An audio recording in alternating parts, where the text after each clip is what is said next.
Welcome back, everybody, to the Daily Cooking Show, to the Daily Cooking Stream. It is good to see all of you. Everybody, if you're watching this live, it is 5 p.m. EDT. It is May 10th, I believe, May something or the other. Hello. Hi. I missed all of you. It's good to see all of you. Hello to Trash Can Cat Mom. Hello to Nord Guy. Hello to Windows Blue Screen of Death. Hello to Moonha. We have so many people today. We have hello to Jack. Hello to Two Dads Kissing. Hello to Warlock.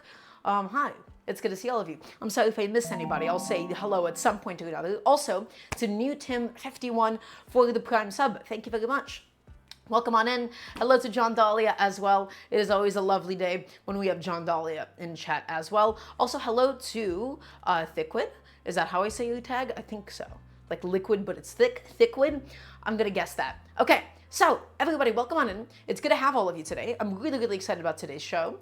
Also, hello to Shark Dog and hello to Ilium. Always lovely to have both of you. Everybody, we're going to be doing something that I haven't made in a while. We're going to be doing some tacos today. And as you all may know, I cannot stand store-bought tortillas for the life of me. Also, Windows Blue Screen of Death, thank you so much for the sub. Thank you, thank you.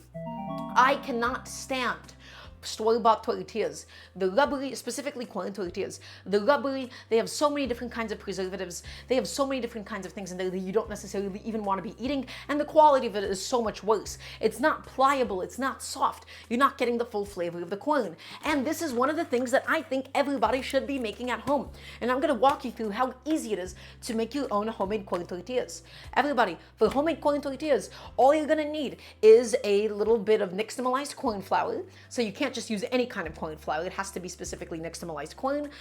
This is from Hacienda, but the most common brand that you would buy would be Maseca. Okay, that is the thing that I would recommend for this today, guys. I want to get everybody into the habit of making their own homemade corn tortillas. It's cheap, it's easy, and above all else, it is an incredibly delicious product to be able to make it yourself. So, everybody, I got a little stack here, or a little sack, excuse me, of some red corn. So we're gonna have like these really beautiful, like purpley reddish tortillas. And then, guys, here was my inspiration for today. A lot of what it means to actually cook at home, as always, is to use things that you already have available to you. Specifically, in my case, I had this big log of Turkish sausage just sitting in my fridge. This is called Sujuk. And Sujuk is actually not all that different from chorizo if we're talking about spices. Okay, so I got this big old thing of sujuk right here, and then I was thinking, what else do I want to do with this thing? Because I was getting a little bored of Turkish food. The last few streams were Turkish food, and so I decided that with this sujuk today, we're going to be making some lovely tacos. We're going to be frying it up. We're going to be frying it up alongside some potatoes, alongside some vegetables. Okay, it's really delicious. It's smoky. It's got that lacto-fermented flavor. It has some lovely spices inside of it, and so it's going to be really, really delicious inside of the breakfast tacos for today.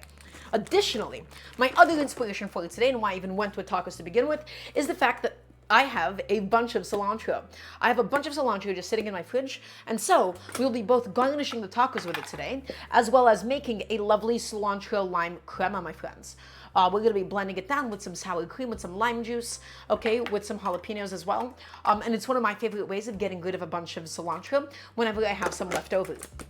Okay, and then, guys, for the base of this taco, because it's kind of like a breakfast taco, you're gonna need some potatoes. So, guys, I have a bunch of potatoes here. I have 2 Idahos and 2 gold potatoes because this is what I had in my fridge.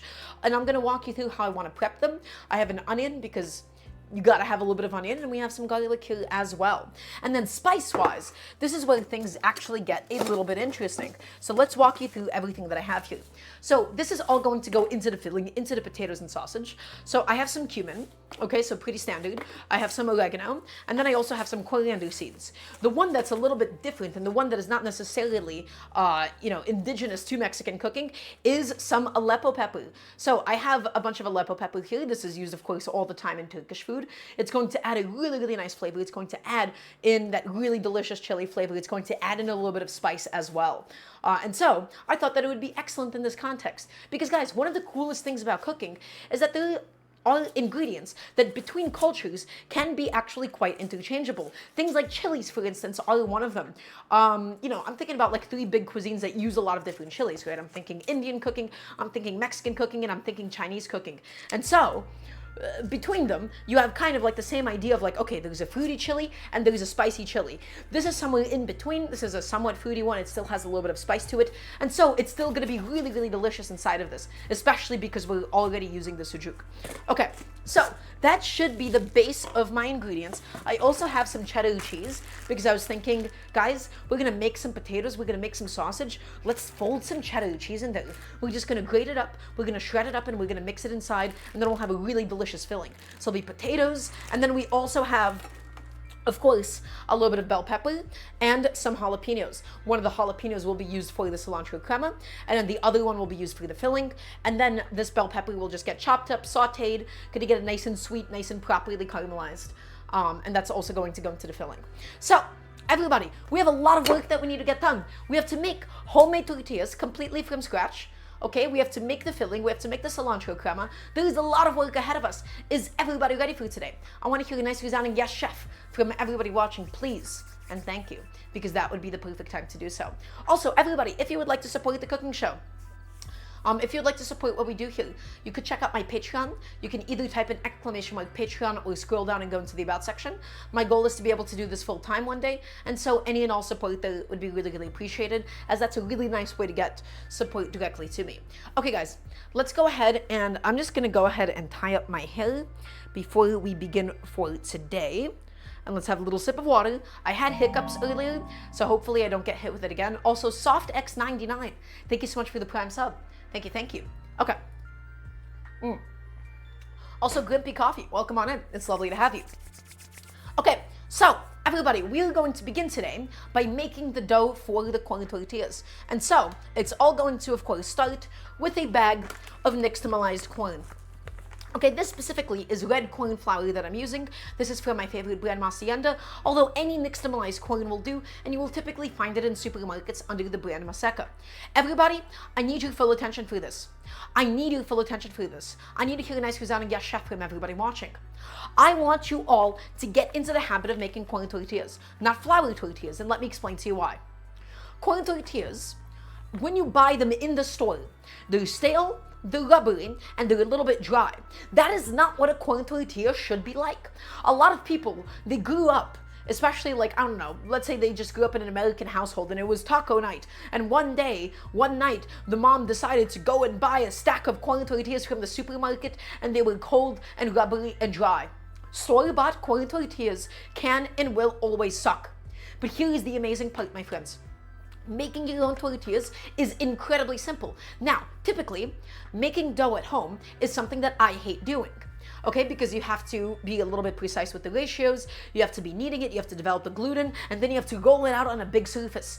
The beauty of corn tortillas, my friends, is that there is no super exact ratio, and there is no rolling out, there is no kneading. We just mix this with hot water. We take the flour, we mix it with hot water, and that is just about it. That is all the work that you need to do to actually form the dough. Then we press it, and then we cook it for a couple of seconds on each side. Making homemade corn tortillas is so easy to do in a home setting, and the product that you get is not only cheaper, but so many times better than anything that you can get store-bought. The cost of buying even a premium corn flour, which is what I have here, you know, this Hacienda one, they work with small farmers and stuff. The cost of buying this sack, okay, and getting all the tortillas that you would get out of it is significantly less than anything that you can buy in a store. And the things that you can buy in a store, they just tend to suck. A homemade corn tortilla, my friends, it is flexible, it is pliable, it is incredible, and it is one of the easiest things to put together. So let's go ahead and begin that process.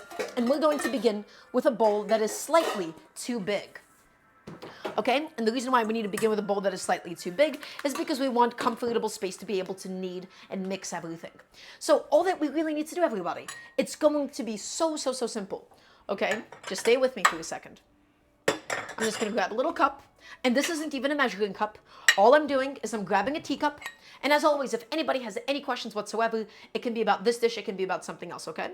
And yeah, so crab noises. The reason why store-bought corn tortillas suck so much is because they were, of course, pre-made, and as a result, they're really dry. The longer that any piece of bread sits out, okay, what is essentially happening to it, all of the moisture from it is leaving and going elsewhere. When there is no moisture, it just becomes crumbly and dry, and it really sucks. Now, the only thing that store-bought corn tortillas are good for would be to make your own tostadas, or just to be able to deep fry them. Whenever I have leftover corn tortillas at home, okay, with those, I end up making tostadas with them after. Okay, and that's really, really nice. Or, you know, you would do something like huevos rancheros. So what is worse, store-bought tortillas or burger buns? Jack, tortillas by far. And the reason why I'm going to tell you that is because homemade burger buns, while really delicious and really better than anything store-bought, they're really inconvenient to make. They're a bit of a process. And so the reason why I think store-bought tortillas suck more is because it's so easy to do, and yet it is just that bad of a product that you buy. Okay. So guys, I'm going to show you all exactly how easy this dough is. Is everybody watching? I want to hear a nice yes chef, please and thank you. We have my bag of my nixtamalized corn, my masa harina, okay? And all that we're going to do is we're going to get a rough cup. We don't need to get exact measurements. We're just going to adjust for the feel of the dough, and I'm going to show you exactly what it needs to look like, okay? So I'm just going to go inside and get myself, well, hopefully, let's see if this actually is able to pour out effectively. We're going to get roughly a cup of my masa harina. Okay, let's just level it out, right? Something like this. It doesn't have to be super exact. We're not using a measuring cup. We're not weighing anything out. We're just going to be roughly doing a 1-to-1 ratio of some masa harina to some water. But just in case the dough is a little bit too wet, we're just going to keep our sack of corn flour out just in case it's needed. Okay, so I'm just going to tie that up really quickly. Okay, so one of the biggest mistakes that I did in the beginning was I used water that was a little too hot. I used to do this with boiling water, and I felt like with boiling water, it would almost end up actually drying out the dough. And so all that I'm gonna do, guys, I'm just gonna get some nice hot water for my tap and do roughly the same exact amount, okay? And now, I actually don't have a very good reasoning or a very good explanation of why hot or boiling water is used for these kinds of, tortillas, for this kind of dough. This is just kind of a thing that people say to do. If I had to guess, it just sort of expedites the actual cooking process. It does help it to gel up a little bit. But guys, I'm just getting some nice hot water for my tap, and we're gonna do roughly the same exact amount, okay? So, same exact amount volumetrically of water to flour, and we're just gonna dump it in, my friends. And so now, this is the really, really nice part. You know how they say about pizza dough, about other kinds of dough, any flour-based dough, you can end up over-kneading it, and you can end up overdeveloping the gluten, and what do you get? You end up getting really, really tough tortillas or dough or bread or pasta, whatever it is that you're making. The beauty of working with something like corn flour, with something like nixtamalized corn flour, is the fact that you can't actually overmix this. There is no gluten in this. So normally, gluten, right, which is present in flour, in buckwheat and rye, what happens is when you add water to it, the gluten strands begin to form, and the more that you mix it, the more that you're essentially complicating and the more that you're bundling up all those little fibers of gluten, and all of it just becomes like a really, really tight mass, right? And so the really nice thing about working with corn flour, or, you can think of things like potato starch, cornstarch, they don't have any gluten inside of them whatsoever. And so you can definitely undermix it, but you can't overmix it. So all I did was I started with a wooden spoon in the beginning, and I know this looks like the dough might be a little bit dry at this stage, but I promise you guys, it's all gonna get there. It's all gonna happen. So I'm going to now just glove on up. So we just do the wooden spoon in the beginning when the water is super hot so that we don't burn ourselves. Let's just go ahead and clean this up, okay? And all that we need to do now, my friends, we just have to work all of that moisture into the masa harina, okay? Super simple, super easy. Just keep working it, and you can see with almost minimal mixing that this corn tortilla dough just has already come together. So is there any way to neutralize the gluten? So Jack, really good question. If you're talking about things like flour, the answer is the more water that you have, the more gluten up until a certain point you will actually end up developing. Now, there's a couple of things that directly inhibit gluten strands from bundling up or forming, and that is the presence of fat. That is why white breads made with a little bit of butter, made with some milk, they tend to be softer than something like a plain sourdough. Okay? Because sourdough breads are typically just water bread and, water, yeast, and sourdough is just sourdough starter, water and flour and salt, right? But things like white bread, they have a little bit of milk, they have a little bit of butter, and that just tends to give it a bit of a softer characteristic. So yes, is there any way to neutralize it? Not necessarily neutralize it, but you inhibit it with the presence of fat. I hope that answers your question, Jack. Okay, guys, so this dough, as you can see, it takes almost no time whatsoever to come together. Now, the reason why I'm continuing to mix it is just in case I have any clumps left over inside. Any clumps of flour, any clumps of water. I just want to be able to even everything up here. Okay? And then I'm going to show you how to test for the right consistency. So let's just keep mixing it, keep mixing it, keep mixing it. Punch it down as needed. Scoop it back up. Does anybody have any questions for me in the meantime? We're just making the dough, guys. We're making it happen. Okay? So if we make floury tortillas, we should put some fat in it to prevent it burning. Well, Jack, floury tortillas are a little bit more complicated. They always do have the presence of fat. Specifically, they use lard. Okay? They use lard, or they would use like a shortening or something, or butter even sometimes. But yes, the butter in there makes it what's called an enriched dough. And enriched doughs, they tend to be a lot softer. Okie dokie. So, everybody, we have the dough all made and all formed. That is how easy it is to make the dough for some corn tortillas. There is no incredible kneading. There is no nothing. That is just how easy it is to do. And so now, we have to simply test it for the moisture content. So what are we looking for? We're looking for a corn tortilla that once we press it out on our hands, if it sticks too much to our hands, that's an indication that we have too much water. If it begins to crack and crumble on the edges, that's an indication that's a little bit too dry. Okay, so let's come take a look. Let's go take a look. You can see that my dough is nice and moist. Definitely moist, right? Because it's not crumbling on the edges. And how cleanly does it end up peeling off? I would say that came off almost entirely cleanly. Guys, without even needing to adjust any of the moisture whatsoever, I think that we have the perfect ratio right off the bat. Okay? That is perfect. Now, it might actually be a little sticky now that I'm feeling it. Might be a little bit wet for me. So let's just give it one more little test, right? We ball it up in our hands, and then we press it out, and then can we scoop it up? And the answer is yes, we can, with minimal residue. It's not that much residue. Okay, so in that case, let's just go and take our dough. I'm just going to ball it up. It's a little sticky, but it's supposed to be that way. Okay? Just take it and ball it up, and then we're just gonna cover it with plastic wrap. And so ideally, you wanna do this step at least 20 minutes beforehand, but we're just gonna be doing this an hour beforehand until we're ready to actually form and shape the tortillas. The reason why we need to let this rest is because we need to let all of it hydrate, my friends. We just covered it, we just filled it up, right? With all of that corn flour, with all that nixtamalized corn flour. And so it needs a little bit of time for all of the water to evenly penetrate it. So, the dough has been made. The dough has been made. Let's wrap it up. Let me just get a little bit of plastic wrap from somewhere. Ah, somebody put the plastic wrap all the way behind the fridge again. Why is my life like this? Guys, I need to step on a step stool. I can't get the plastic wrap from behind the fridge. I should have had it out sooner, but that's okay. That's fine. That happens to the best of us. Okay. I think I got it this time.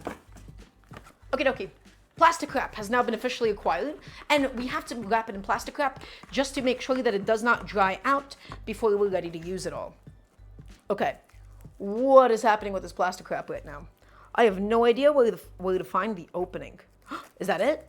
Oh, we're so back. We are so back. Okay, lovely. So, does anybody have any questions about this process or why we're doing this? Again, homemade corn tortillas. I don't love to make a lot of bread at home. I don't love to make a lot of different doughs at home. But the beauty of the corn tortilla, guys, is that it is essentially the optimal type of bread to make inside of a home setting. It's easy to do. It comes together really quickly. The only special equipment that you're going to need is a tortilla press for it. There is no kneading. It's pretty difficult to mess up the ratios if you know what you're looking for, and it doesn't take a lot of experience besides actually in the cooking stage. This is the kind of a thing that is ideal to do in a home setting. Everybody, I need you all to listen right now. I need to hear a nice yes, chef. I want you all to try making your own homemade corn tortillas. So you saw how easy that was. Once again, roughly 1-to-1 ratio of nixtamalized corn flour to a cup of hot water. Okay, 1-to-1. And all we do is just mix it up, and then we test to make sure it doesn't stick to our hands too much, and it also doesn't crack when we also flatten it out, okay?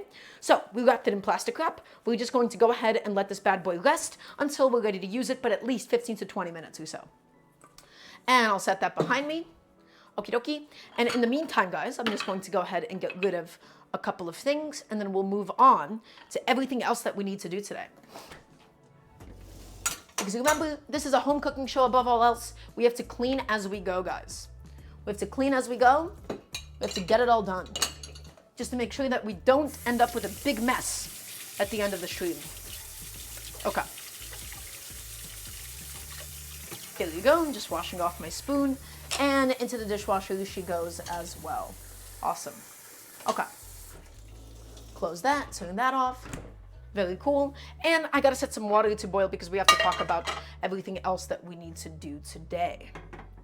Okay. That's my pot of water. Set that on. And really quickly, I'm just gonna go ahead and grab a lid for the pot. Okay. So guys, the corn tortilla dough has been made. We're gonna let that sit for a certain amount of time, and then we'll just be pressing it out and then cooking it on a flat top. So what else do we actually need to do today? Well, first and foremost, we have to prepare all the different ingredients for the filling. Additionally, we have to do the cilantro crema, okay? And so we have a lot of steps. We have a lot of different vegetable prep coming up ahead of us. And so let's just go ahead and get started, my friends. Let's begin prepping some of these cilantro for today. Okay, so as always, guys, I have a plethora of herbs at home that I always need to be getting rid of, okay? I have here a bunch of cilantro, and this was one of my inspirations for today. Again, what it means to cook at home. You need to find the intersection between what you have and what you want. Cooking at home does not mean you get to go out of your way and buy everything that you always want, and then you have a constant supply of a bunch of produce in your fridge that's going bad. Okay? This is the way that you're supposed to cook at home. I looked into my fridge.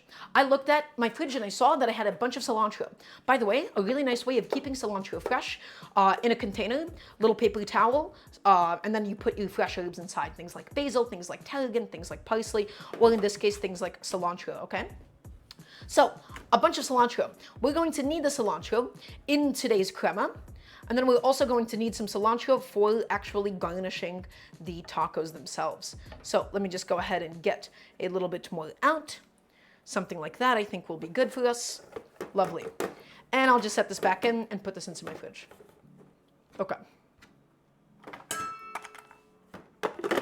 Cilantro keeps so well. Yes, it does, absolutely. And if you keep it with my method here that I've showed you, the paper towel is a really nice natural humidity regulator.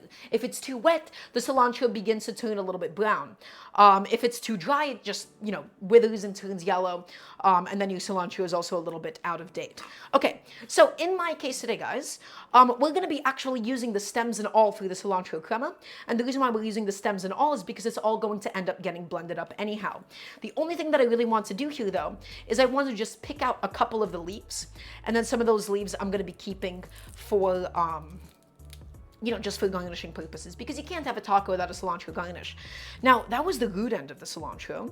I hope there's not too many other cilantro roots to get rid of, because that would be a bit of a hassle, and it does not seem like that is going to be the case. Okay, so cilantro, let's just pluck it, guys. Let's just pluck it, and we're going to keep the stems. We're saving all the stems, because again, we're going to be cooking with it today. We'll be blanching it, we'll be blending it down, it will all come out lovely. And so these leaves right here, this is purely for garnishing reasons that we have. Okay, there you go. And we don't need a lot for garnish. Truthfully, very little. Okay, something like that. And I think that this, for garnishing, is a sufficient amount of cilantro. And the rest of it, guys, the rest of this stuff is all going to go into the crema itself. And so all that we'll be doing is we're gonna be blanching it. Now, before we blanch it, we gotta talk about why we're blanching it. Why are we even boiling it down to begin with? The first thing I'm going to do is I'm just going to cut it to size, just so it's a little easier to pick out of the boiling pot of water. Okay, so let's talk about this, my friends. What are we doing here, and why are we blanching the cilantro, and what even is blanching to begin with? So, fresh herbs, things like basil, things like cilantro, things like parsley, things like mint. The more that you process it, the more that you chop it, the more that you crush it, okay? The more that you're exposing all of the different volatile aromatic compounds that give fresh herbs their distinctive taste and quality. Now here is the issue. Imagine we were just blending this cilantro as it is. Imagine we put this directly into the blender. Blending fresh herbs is one of the most aggressive things that you can do to it. You are absolutely pulverizing it. And the more that it sits out after it's been pulverized, it's going to turn brown and oxidize. So what do we do to stop it from losing flavor? What do we do to stop it from browning? And what do we do to stop it from oxidizing? We blanch it in some hot water. To blanch something means to basically just dunk it into boiling water for a short amount of time. All that we're going to do, we're going to drop the cilantro into boiling water for about 10 seconds. We lose a little bit of flavor in that process, but what we achieve is a much more stable cilantro product that is then able to last longer in the fridge. This is a cilantro crema. It's going to be this really, really beautiful, creamy dipping sauce, or like sauce to put on top of the tacos themselves. And so if we were to blend the cilantro as it is, it would lose a lot of flavor and it would end up just turning brown as this cream sits in the fridge. Does anybody have any questions about why we're doing this, about what we're doing? Does anybody have any questions whatsoever? So, all of my cilantro. No audio makes the stream funny. Did you have my audio off, Sweetness and Light? The only thing I'm going to do, though, is I have a couple of old bits of cilantro in here that do look a little nasty. Right? That's not the stuff that we want. That's not the stuff that we want to be eating. So the couple of nasty bits, let's go ahead and just get rid of those. Okay. This was stored, I think, a little bit too wet. Not me. Add a little bit too much water. Okay. And I think that should be now properly sorted. That should look okay. Okay, so what do we have happening on the stove at the moment? I have a little pot, and inside of it is some water that I have coming up to a boil. So what do we do here? All that we need to do, guys, once the water has come up to a full boil, we take the cilantro and we dunk it inside for only 10 seconds. We take it out and then we shock it inside of an ice bath. And that immediately stops the cooking. By cooking it for only 10 seconds, there's a couple of things going on here. I wouldn't be able to give you the exact scientific explanation, but it has something to do with enzymes and denaturing enzymes, and we're just essentially able to keep the cilantro green and fresh for longer. The only other thing that we need to do, everybody, is we have to set up a little ice bath. So let me go out into my freezer and get some big old blocks of ice. Big blocks of ice right here. Awesome. And we need a little bowl to just shock it in. And so, the ice water is a really, really essential part of the process. If we end up overcooking the cilantro at the stage, it's going to end up losing so much of its flavor. It's going to just end up leaching everything into the pot of water and then into the ice bath as well. So the ice bath is a really nice way of rapidly stopping the cooking process. Okay? So, there you go. Let's go ahead and get one of these massive blocks of ice. And the reason why I like these ice blocks is not just because they look pretty, which they do, but it's because of the fact that little ice cubes, they kind of get like stuck in between like different particles of food. The really, really nice thing about a big ice block is you're not going to get like any chunks of ice mixed in with whatever you're trying to shock. Okay? So all we're doing, guys, we're just blanching and shocking. Blanching and shocking. And now I'm going to fill this up with some nice cold water. Nordga, you ask me, is cold water sufficient? The answer is, it should be fine. I would maybe only blanch the cilantro for like 8 seconds instead of 10 seconds. In your case, just in case there is any additional carryover cooking. So, I'm going to just add in some nice cold water, my friends. Nice cold water. Awesome. And that is all of the prep that we really need to do for this. So again, just dunk it into boiling water and put it into the ice bath 10 seconds later. Chef, is steak raw a crime? Because I ate steak yesterday and they eat it almost blue. I mean, I love blue steak. You know, I eat blue steak all the time, depending on the cut. Some cuts I don't like blue. But like my fillets, for instance, I love them blue. Okay, so let's get all of my cilantro, guys. Let's get all of it ready to go. My pot of water is boiling now, and it is boiling aggressively.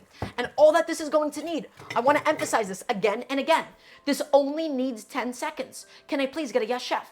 If you cook the cilantro too long, all of the flavor is going to vaporize, all of it is just going to be dissolved into the water as well, and then this is just going to be a bunch of bland, green mush.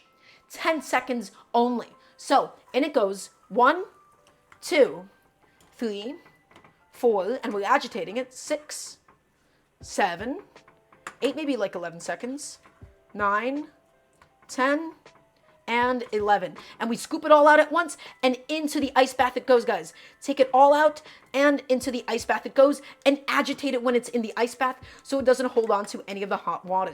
And I guess there's a couple of pieces I left behind. That's okay. I don't have my spider today. It was dirty. Awesome.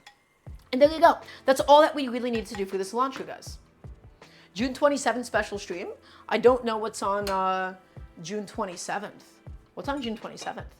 Okay, Little Panda Man, welcome back. Well, welcome on in, excuse me. So guys, take a look. The cilantro in the ice cold water, we just agitated it just to make sure it's not holding on to any hot water.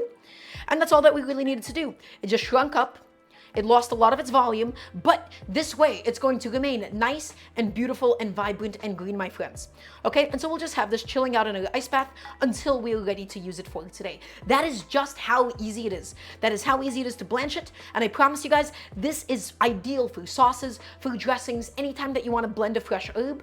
Blanching it beforehand is such a good move. Okay, I'm going to go ahead and set this bad boy behind me. Just have that chill out for a little bit. Okie dokie. Also, Lol Panda Man, thank you so much for the prime sub. That's very sweet of you. Okay, and I'm just going to quickly get rid of my sack of corn flour because we have no more use for it today. Just put that back into my pantry. Okay. So, everybody, what else do we have to do?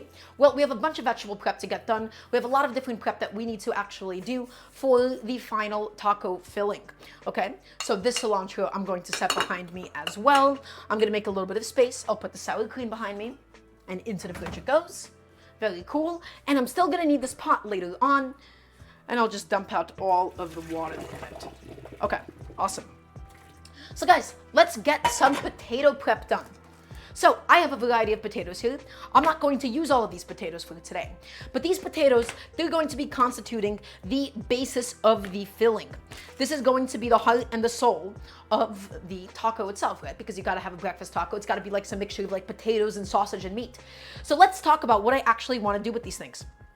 Okay, so I'm gonna tell you guys something right now. I need your full attention for this one, okay? Cooking potatoes on a pan, frying potatoes is a bit of a hassle.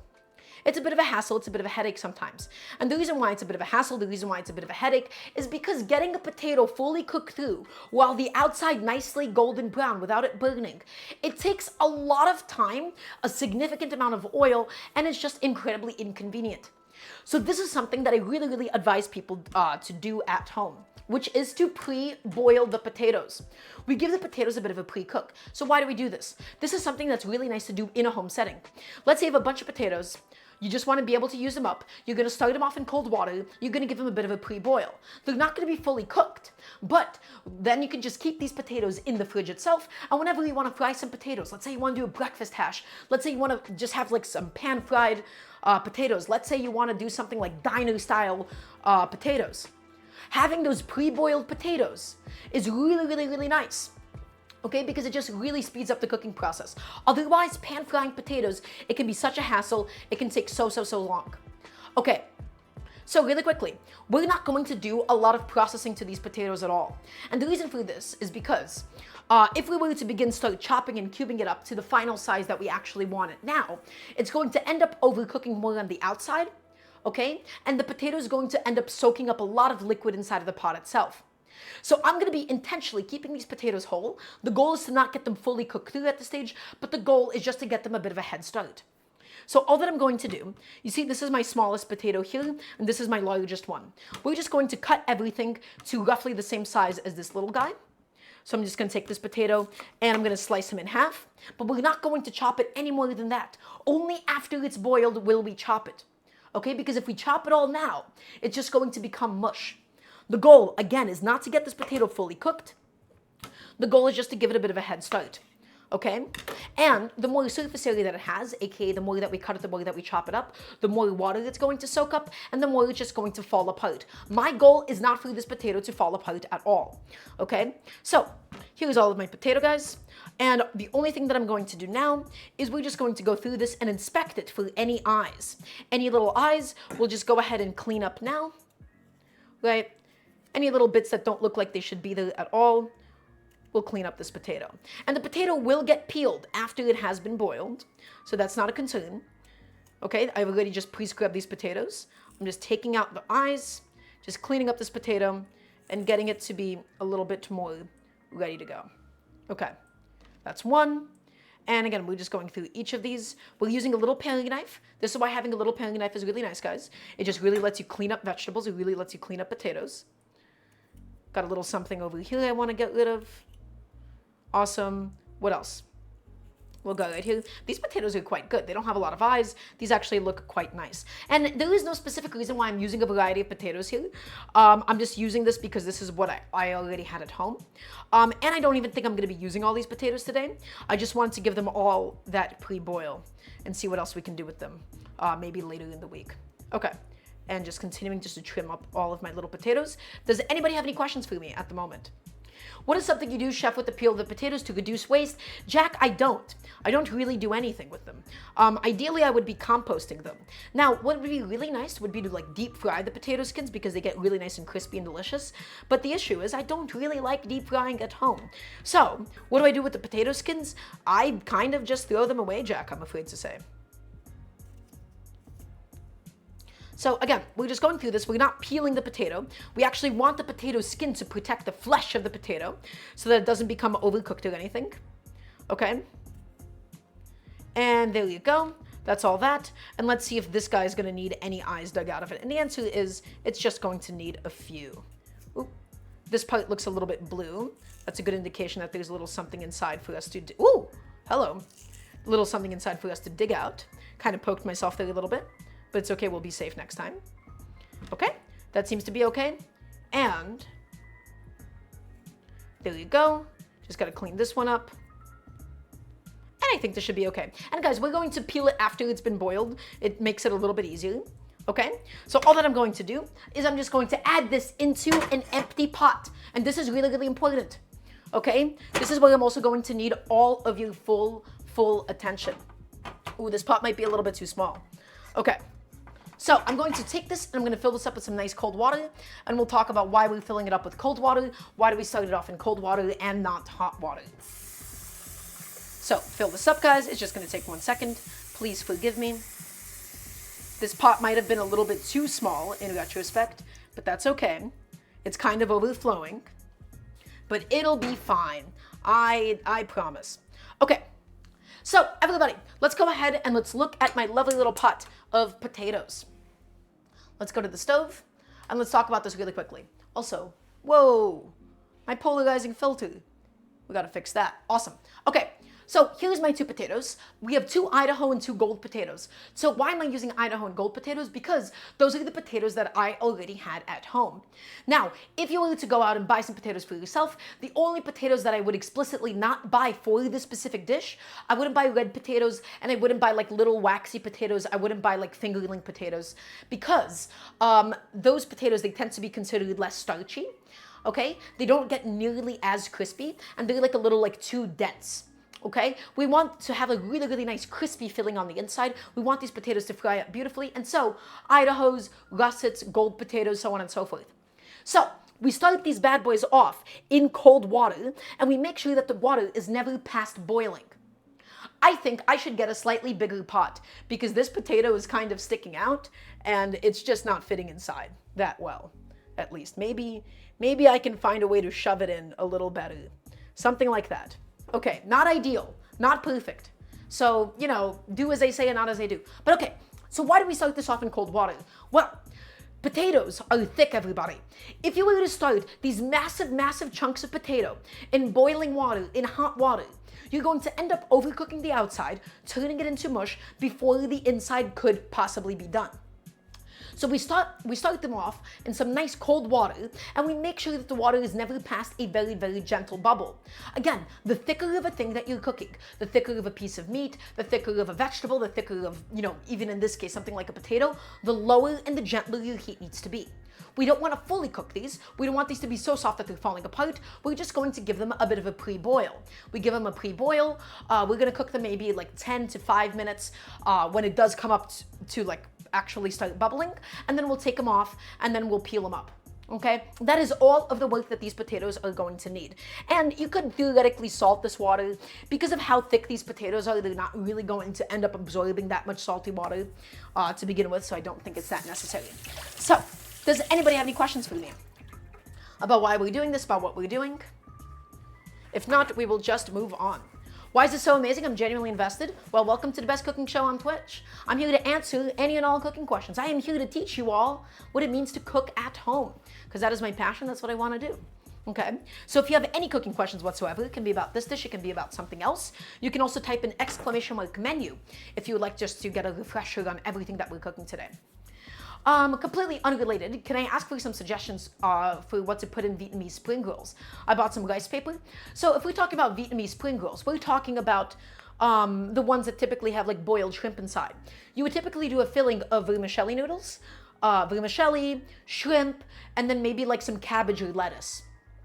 Okay, so that's what I would like typically do if we're keeping it really, really simple. But make sure that you like properly poach that shrimp. That shrimp is like nice and juicy. Okay, so Jack, you wouldn't do pork because Vietnamese spring rolls are kind of meant to be eaten cold or lukewarm. They're not really the kind of a thing that you want to eat hot. So do I have a trick for thick, creamy mashed potatoes? So Dental Phantom, for really creamy mashed potatoes, a potato ricer does wonders, right? Because with the potato ricer, it just makes sure that you have absolutely no lumps. For thick, creamy mashed potatoes, there is no trick other than managing the amount of butter that you have, managing the amount of milk that you have, cream if you're using it. Right? Just a potato ricer will get you like that really, really homogeneous consistency. Okay, so guys, let's now, while the potatoes are going, again, all that we're going to do, we're just going to essentially bring them up to a slight simmer and then drop down the heat and just let it go for about 5 to 10 minutes. Okay, let us do some vegetable prep, my friends. So, my pot of water is currently going, it is currently boiling. Let's get done some of the things that we need for today. So everybody, I have here a lovely bell pepper because I'm just kind of imagining this filling for these tacos. I'm imagining some crispy potatoes. I'm imagining some sauteed bell pepper. I'm imagining some sauteed onion. I think that would all be really, really delicious together. What about crab? That would be wonderful, Jack, inside of those spring rolls. Okay, so we have a green bell pepper here. I like a green bell pepper for this because it's a little bit more vegetal. It's not very sweet. If you want a sweet bell pepper, feel free to do that. But in my case, I'm just going to be using one of these bad boys. Alternatively, a really, really good swap out would probably be some Anaheim chilies, maybe some poblanos. I think poblanos would make for an excellent, excellent vegetable to put in these breakfast tacos. But at the moment, just a bell pepper, my friends. And I'm just going to go ahead and glove on up to protect my dainty little hands from my eczema. I will be my own undoing.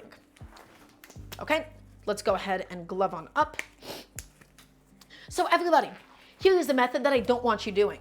I hate, above all else, people taking out the bell pepper core, using like a paring knife, and they dig it out, and it's a bit of a hassle. So much easier, guys. Take a bell pepper. If it feels like it's wobbling around a little bit, shave off a little bit off the bottom. Then, all that we have to do, we just shave off the sides, and that way we keep all of the seeds and the white part inside. Nice stable bell pepper, take it and shave it off, my friends. Just like that. And that way, all of the white part, all of the seeds, everything is kept inside. We take it and we shave it off. We take it, and what do we do, my friends? We shave it off, and one last one.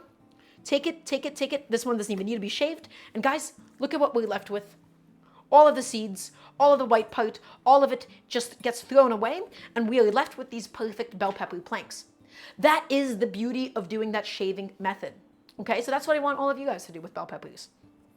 So we have a bunch of chunks of bell pepper here, and now we need to think about what size do we want to even cut these to begin with.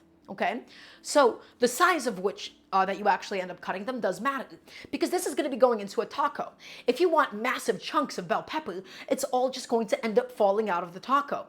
If we have super fine pieces, it's just going to get kind of lost in the potato. So for today, I'm going to be intentionally looking for a small to medium dice. The way that you figure out in a kitchen, how do I even want to cut this? Why am I cutting something this way? You need to imagine the final product. Imagine the final product and think to yourself, okay, do I want this falling out? Do I want big pieces? Do I want this to melt in? In my case, a small to medium dice is going to be ideal. Can I please get a yes chef from everybody watching? So strips could work, Noid Guy, but I'm really looking for a dice because I want it to mix up with the potatoes, okay? So small, medium dice. It's going to start off by first cutting this bell pepper into some lovely little batons. Just like this. Batons, batons, batons. And all of them of a similar width. Okay? A bunch of batons of bell pepper. And then we'll just take them, stack them, and dice them up. Nice and easy. There you go.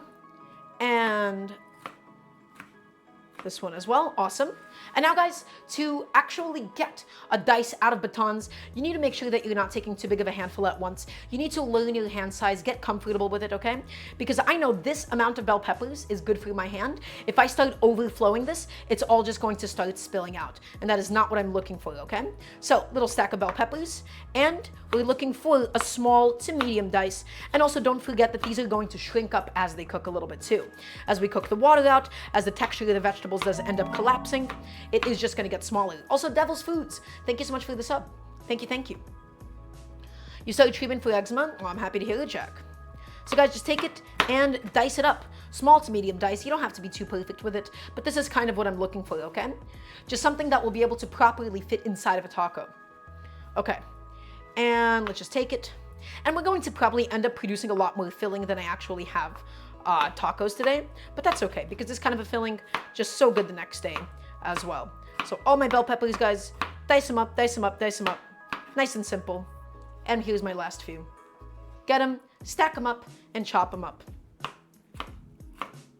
Get them all done, my friends. And now we are left with a lovely little bundle, with a lovely little assortment of all of my chopped up bell peppers. Okay, again, small to medium dice. That's exactly what I was looking for. I'm just going through this if there's any massive pieces left over. And I think that's going to just be good for today. Okay, I'm going to now take this and we're going to put it on a separate little plate. And let's also give our potatoes a bit of an inspection while we have a second. Okay, you can see that it's beginning to bubble. And that is exactly where I want to keep this water, guys. If the water is aggressively boiling, the outside of the potatoes will end up getting overcooked. So gentle, slow little bubble, because the goal is just to give these potatoes a bit of a head start today. Okay. So, guys, if you don't already have one, a bench scraper is going to do you so much good. Little bench scraper, and put that onto my separate little transfer bowl. Awesome. Okay, there you go. That's that. Let's go ahead and prep my jalapeno food today. Let's get these bad boys out. So one jalapeno is going to be dedicated to the, actual potato filling. And then one of these jalapenos are also going to be going towards my cilantro crema. Okay, the first thing that I'm going to do is I'm going to even assess how spicy this jalapeno is. And so, based on my assessment, I'm going to decide whether or not I want to keep the seeds in. So, little piece of jalapeno.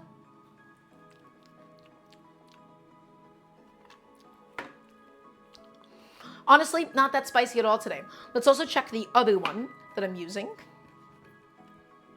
But yeah, that was a fairly bland jalapeno as far as they go. Let's get a little shaving. And guys, these jalapenos today, they're so mild. So we're just gonna use them seeds and all. For the crema itself, I'm just going to chunk it up a little bit into pieces that the blender will be able to handle for us. So something like this, and I think that should be more than okay. Okay, and then for the actual filling itself, I want my jalapenos to basically, I want them to be nice and evenly distributed. I want them to evenly impart all of their heat. And so as a result, I'm not looking for massive chunks of jalapeno. The jalapeno itself, we first cut it into these little strips, and then we're going to cut it one more time into even smaller strips. And guys, same exact idea, except this time I'm gonna be pursuing a small dice. Small dice for the jalapeno because again, I want the jalapeno to evenly blend in and incorporate with everything else instead of us just getting a massive chunk of jalapeno out of nowhere. Okay, something like that. Just take it and small chunks, guys. That's all that I'm really looking for out of this. One jalapeno, one green bell pepper. There you go. And again, not super tiny. Again, I'm not looking for this to completely melt and I'm not looking for this to completely dissolve, but just like a really, really nice small dice. And I'm just going to have this with the bell peppers because they will all be added in at the same time. Okie dokie. Let's go ahead and move on to the onion. And I'm trying to figure out how much onion am I even going to want to use for today. So that's still a decision that we need to make.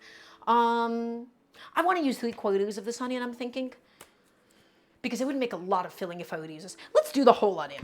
We're going to do the whole onion. Let's not waste anything, guys. Let's just use the whole onion and let's make our lives a lot easier. So we cut the head off. We keep the root intentionally intact. We go back in here. Also, I'm going to set a timer for like 5 minutes or so for the potatoes. 5 to 10 minutes. of additional cook time on them. 10 minutes, I think, will be good for us. Okay, so everybody, I'm going to show you the kind of a dice that I want on these onions.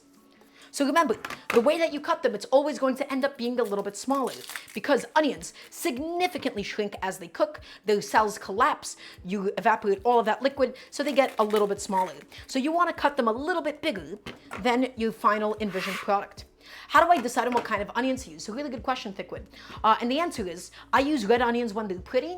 Otherwise, I use whatever onion is cheapest. This is the onion that I've had at home. These are just some really, really basic onions. And so that's what I'm using for today. Just that simple.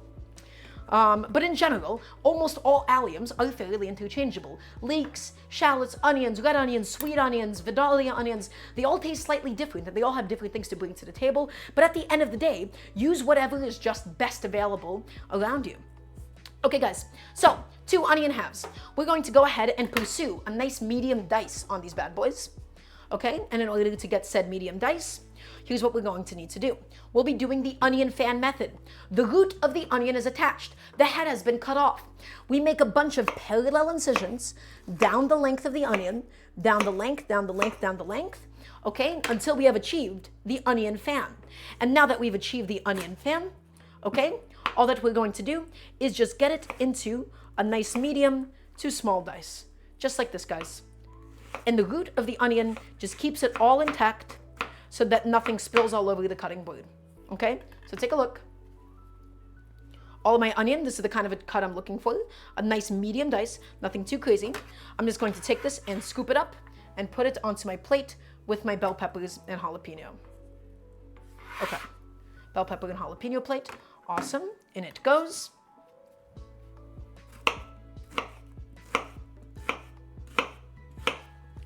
And once again, everybody, we'll just go ahead and make the onion fan.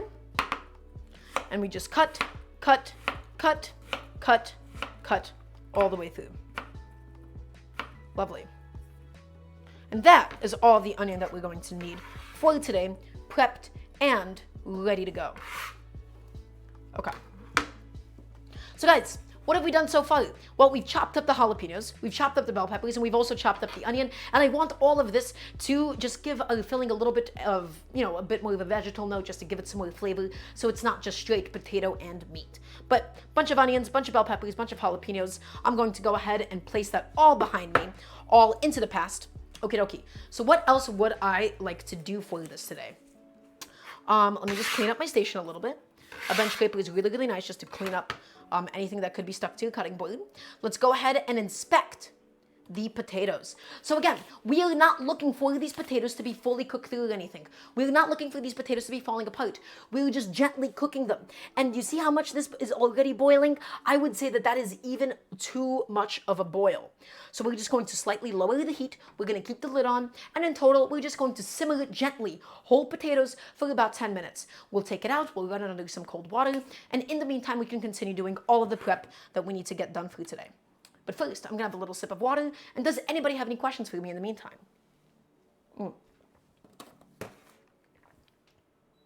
Okay.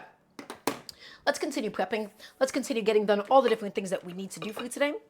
Okay. So, everybody, let's talk about my entire inspiration for today to begin with. This is the reason why I even chose today's dish. This is a Turkish sausage. This is a Turkish dried sausage, and it's called sujuk. I do believe it's fully cooked or ready to eat, just kind of as is. But everybody, this is sujuk. So, let's talk about this really quickly. Let's talk about authenticity, and let's talk about why authenticity is overrated and what it actually means to cook at home. To cook at home means to first repurpose the different things that you have. Now, sujuk is a Turkish sausage, but it doesn't mean that it only has to be used in Turkish dishes. Okay? By itself, sujuk is not all that dissimilar from something like a chorizo. Pretty similar in spices, pretty similar in flavor, even if it's not identical. For most cultures, there's so many different kinds of sausages that are actually kind of interchangeable. So why am I using sujuk? Because I first and foremost have it. If you do not have access to sujuk, you do not need to go out of your way to buy sujuk for this. Ideally, you would buy chorizo. You can use longanisa. You can use any kind of good quality sausage available to you. Can I please get a yes, chef? I do not want you going out of your way to buy a sausage that is not easily available to you or not affordable for you. Just go buy the best quality sausage that you can, and it's okay if it's not 100% authentic. I'm using a Turkish sausage in a Mexican dish, and it will still come out delicious. Okay? It will still come out delicious, and it will still come out amazing, and it does not matter if it's not 100% exactly the way that this is done. The most important thing is that we're using things that we already have. So this sujuk, we need to take the skin off of it, the lining off of it, because the lining tends to be really, really tough. I believe this is made out of beef intestines, beef casing. It tends to be really, really tough. It tends to be really, really chewy, okay? And so I'm trying to figure out how much of it do I even want to use for today. I'm thinking maybe like this piece of sausage for today, something like this. And then this little guy, I'm just going to have it with some breakfast, with some lunch, like tomorrow. Really, really tasty just to have in the morning with some eggs, something like that. Okay. But the rest of it, the rest of the sujuk, guys, okay, the only thing that we're really going to need to do is we just got to take the skin off. And so you could just kind of pick at it, and then it just peels off. Make a little incision just to make it a little bit easier, okay? And peel it off, my friends. Peel it off, get all of that beef casing off of the sujuk. But again, if you're using pork casing, if you're using lamb casing, you don't necessarily need to do this step. The peeling is kind of only essential if it's made with a beef casing, because those tend to be really tough, or if it's like a synthetic plastic one. Okay, so my sausage has now been officially peeled, and now we have to think about the size that we actually want to cut these things. So at the end of it, I want this sujuk diced. I'm not going to dice it immediately. Let me tell you why. We're going to start off by just cutting it into some nice thick coins. If we were to dice this immediately, it would get really, really crispy quickly, but it would end up losing a lot of its moisture. It would end up losing a lot of its moisture, and it would just be kind of hard. I'm looking for some of the sujuk to retain some of its moisture, for it to still have a meaty bite, and for it to not just be like bacon crumbles. So my idea is this. We're going to cook it whole, or rather in these little discs. And then after it's been cooked this way, then we'll just chop it up into slightly smaller pieces into something that's a little bit more fitting for the taco. How's that sound, everybody? Does that sound good to all of you? I want to hear a nice yes, chef, if it does. From everybody watching, please and thank you. So nice thick coins, something so that it can, again, retain some of the moisture and still get a little bit crispy. Okay, just like that. Lovely, lovely, lovely. That is all of my sujuk, nice and prepped and ready to go for today. And I'm just going to go ahead and get a nice big plate to just put this on. Okay, take it and we will scoop it up. Okay, there we go. That is all of that prepped. That's all of that ready to go. Let's go ahead and get some garlic prep for today. So we're going to need some garlic inside of my cilantro crema. And then we're also going to need some garlic just to have, in my potatoes, of course. So a bunch of cloves of garlic. Let's just get them out and ready to go. Beautiful. Okay, so one of these cloves of garlic will be dedicated purely for the cilantro crema. And as a result, we don't need to chop it. We don't need to do anything with it. We're just going to be crushing it slightly so that we can easily peel the skin off the garlic clove. We'll be cutting off the bottom. And then we'll just cut it into something easier for the blender to be able to handle for us. Okay, so a little bit of garlic. All that is ready to go. Okay, and now this is going to be all the garlic that is used for my potato filling, my friends. So let's go ahead and get that going. And as always, as you may know, I cannot stand chopping garlic for the life of me. Okay, I cannot stand chopping garlic. Why? If you want to get a minced garlic clove, my friends, it gets sticky, it becomes messy, it sticks to your cutting board, it sticks to your knife, and it is incredibly inefficient. And so, instead of bothering with all of that hassle, I just use a garlic press. Saves my life, it'll save yours too. I firmly believe that everybody should own a garlic press. So why do we crush it despite the fact that we're using a garlic press? Well, we crush it to separate the skin from the clove. Skin from the clove, nice and easy. Off it goes. Beautiful. And guys, my potatoes are just about done. We heard that beep. That's telling us that we have about a minute left on them. And that's exactly what I'm looking for. Again, these potatoes are supposed to be raw on the inside still. We just gave them a bit of a pre-cook just so that they're able to cook a little bit faster when we do end up going, to the frying session. Okay? So I'm going to just grab a little strainer of some kind. Let me find my strainer. Very cool. And we'll just set it over the bowl. And now guys, really, really important, we're going to let this steam dry. Okay, we're going to have these potatoes sit over this open strainer, sit over this open colander, and then it's just going to naturally get rid of any excess moisture on it purely via evaporation. Okay, so we'll just grab each and every single one of the potatoes. Remember, they're still uncooked on the inside. We just gave them a bit of a pre-cooking so they're able to cook faster later on. Take it and set it over the strainer. Just to let these bad boys steam dry a little bit, okay? And once they steam dry, they will be perfect for us to peel and chop them as needed. There you go, guys. That is all of our pre-cooked potatoes. Just going to set that down now. Let that chill out. Let that hang out. There's nothing else that we really need to do to them in the meantime. Does anybody have any questions about this? It can be about potatoes. It can be about something else. It can be about a completely different dish. Because remember, I am here to teach you how to cook. So are those normal sizes for American potatoes? Yes, Nord Guy. That is the average American potato. They are pretty massive. If I would name your garlic press, oh, Jack, I don't know if I can do that. I just name all of my kitchen tools by their function. Mr. and Mrs. Garlic Press, that sort of thing. Okay, so guys, all my garlic cloves, they've already been peeled, and now, this is the beauty of using a garlic press. It's just able to save us so much time, so much effort, okay? It just does everything so much easier. We just take it, and what do? We press it. And we get all of that lovely minced garlic in a second's time. Take it and press it, guys. Take it and press it. Take it and press it. And that's it. That is how fast a garlic press is. Everybody should invest in one. Now, there's so many people that were like, oh, garlic presses, they're unitaskers, they're useless, you can just use a knife and some salt. Guys, I cook with garlic all the time. I firmly believe that everybody should own a garlic press. Can I please get a yes, chef? Garlic presses save lives. They make it so much easier. So I'm just quickly rinsing it out, poking the holes with a little brush, and I'm just gonna throw that into the dishwasher, just so that's all ready to go, so that's all out of the way. Okay, awesome. So my garlic has been pressed. This is gonna be the stuff for my crema.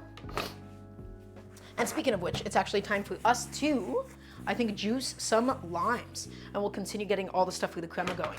Okay, one of these limes I'm gonna have purely for garnishing, and one of these is gonna be purely for juicing. So let's get that going now. Lime, slice that bad boy in half.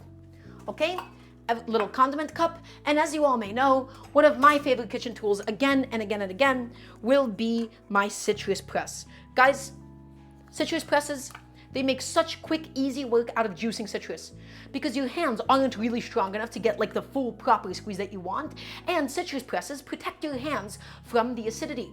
Your skin does not like acidic things on it. Okay, that is how you get eczema, my friends. Or you exacerbate your already existing eczema. So, lime, flesh side down, citrus press, in it goes, and that way, guys, look at how much juice we get out of one little lime half. One little lime half with a citrus press, super efficient. You got yourself a garlic press the other day and you didn't regret it? Well, I'm happy to hear it, two dads kissing. That's exactly the end result that I was looking for. And let's get the lime juice, and we're going to squeeze it, guys. Big squeeze all the way inside. Beautiful. Okie dokie. And we can just go ahead and set that down now. Actually, we could probably get our little garnish plate all ready to go as well. So I'm going to take this lime out. This bad boy I'm going to just set behind me.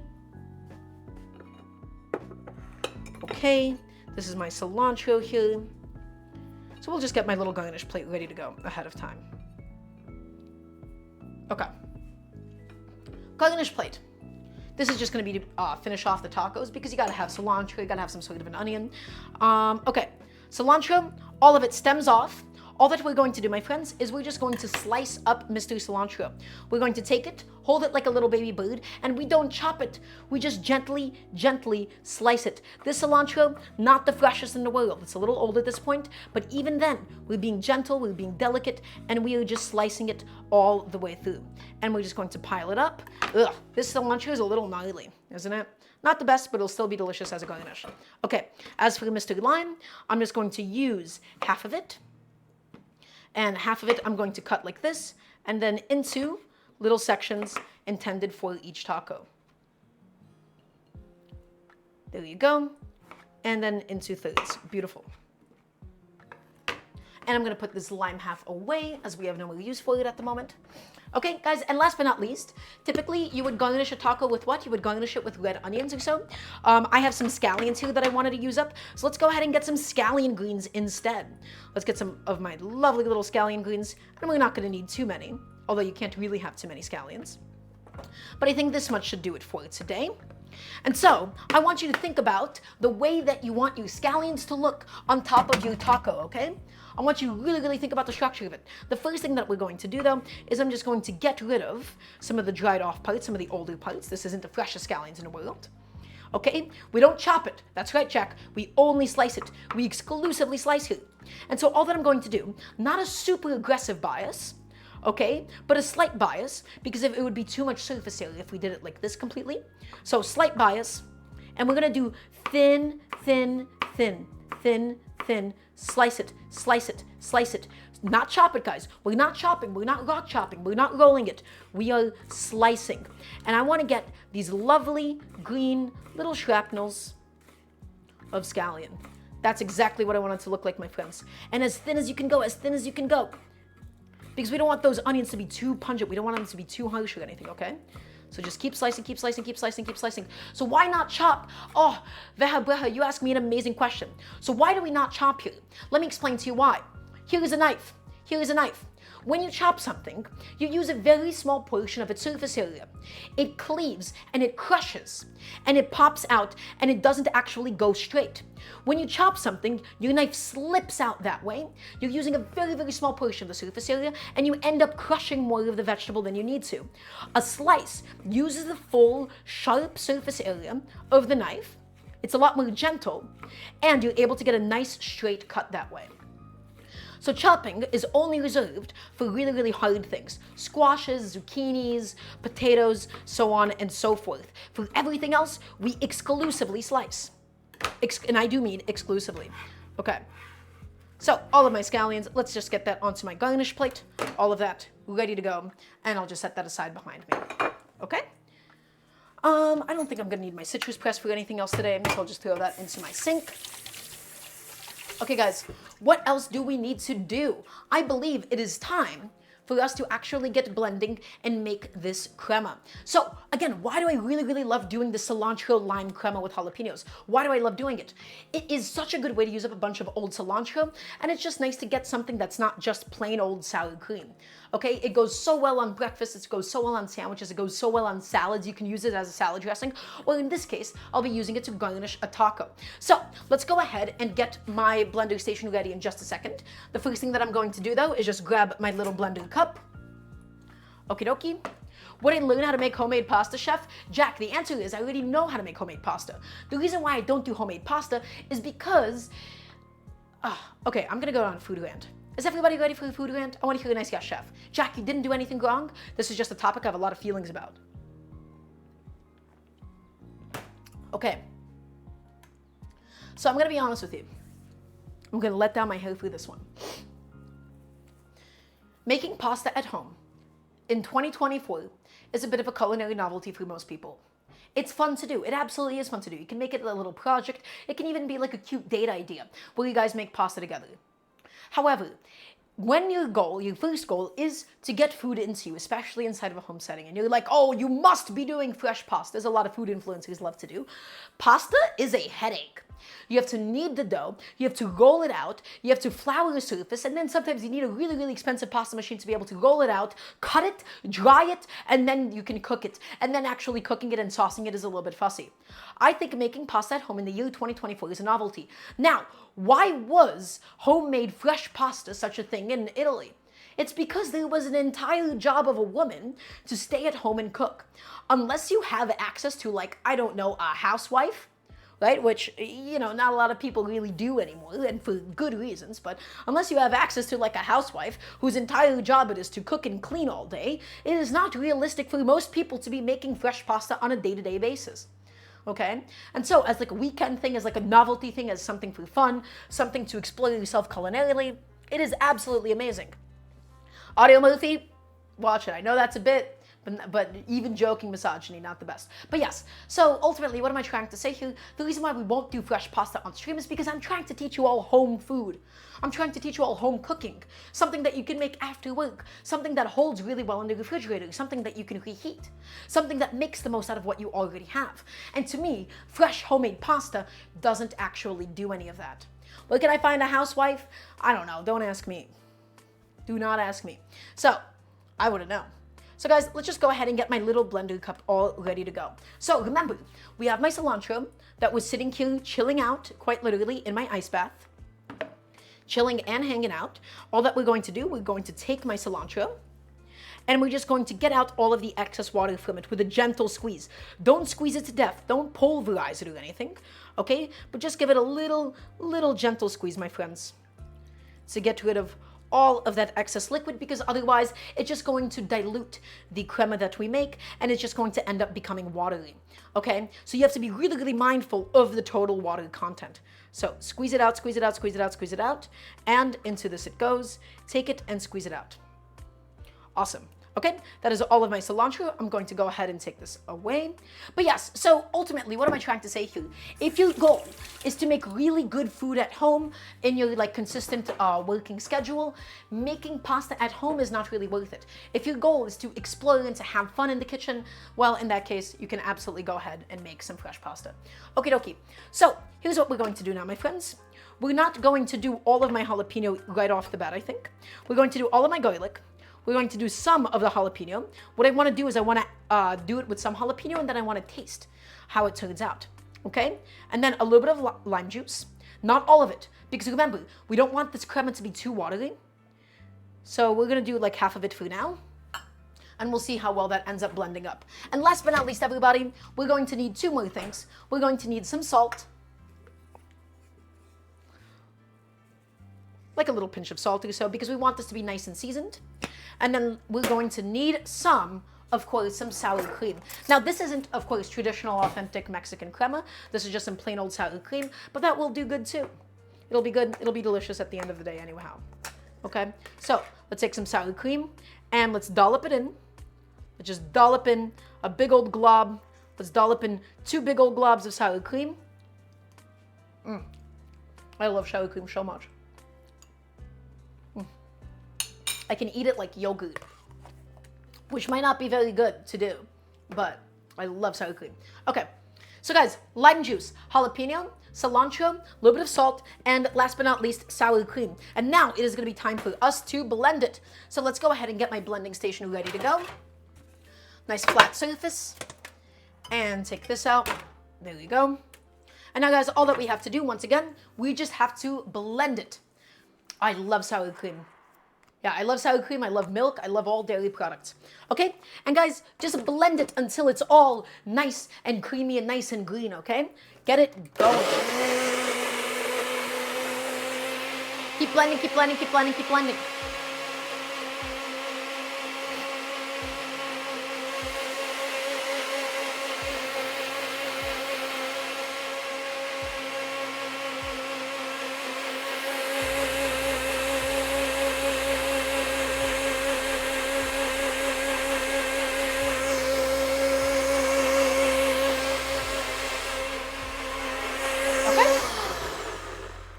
Let's stop for now. Let's go ahead and inspect my crema, everybody. Let's go ahead and see how it came out. So once again, we have some jalapeno inside, we have some cilantro, we have some garlic, we have some lime juice, and of course some sour cream to be able to finish it all off. It's gonna be a little watery, it's always gonna be a little runny. Don't worry about that. Let's give it a little taste. Oh, that's good. Guys, that is so good. That is so easy to do. This is such a simple condiment. Everybody, this kind of crema, so nice as a salad dressing. It's so nice in so many different contexts. It's acidic, it's salty, it's spicy, it's nice and herbaceous from all of that cilantro. You cannot go wrong making this. It is such a good way of using up a bunch of leftover cilantro as well, because it easily blends down. So let's do a little recap of everything that's in here, okay? Cilantro, we first blanched it. Why do we blanch it? So that it wouldn't turn brown and that we're able to preserve the flavor, because it denatures a couple of the enzymes that are responsible for fresh herbs to turn brown. Okay, we added in some jalapeno for the kick, some lime juice for the acidity, some salt for the saltiness, and then last but not least, some sour cream to give it that final viscosity. And now all that we're going to do, guys, is just take it, put it into the fridge, and chill it out until we are ready to use it. Okay? And I'm gonna take a second just to clean up my station. It seems to be good on the heat. It has everything that it needs. Actually, I lied. I'm gonna take it back. I have some leftover chunks of jalapeno. I may as well just add them in. It's not that spicy. I'll add in the rest of the jalapeno and just make this smoothie. Get all of my chilies in there, all of my jalapeno, just to make sure I have nothing left over at the end of it, okay? Wow! And take that and twist that off one more time. Come on, buddy. Take it and twist it one more time. Thank you. Okay, I gotta wipe off the edges slightly. You're gonna make crema for sandwiches? Lovely sweetness and light. You absolutely should. It's really, really nice. It might be a little too runny for a sandwich, so you might want to consider doing more sour cream and then amping it up with some spices. But take it and blend it up one more time. And blend it and blend it and blend it and blend it.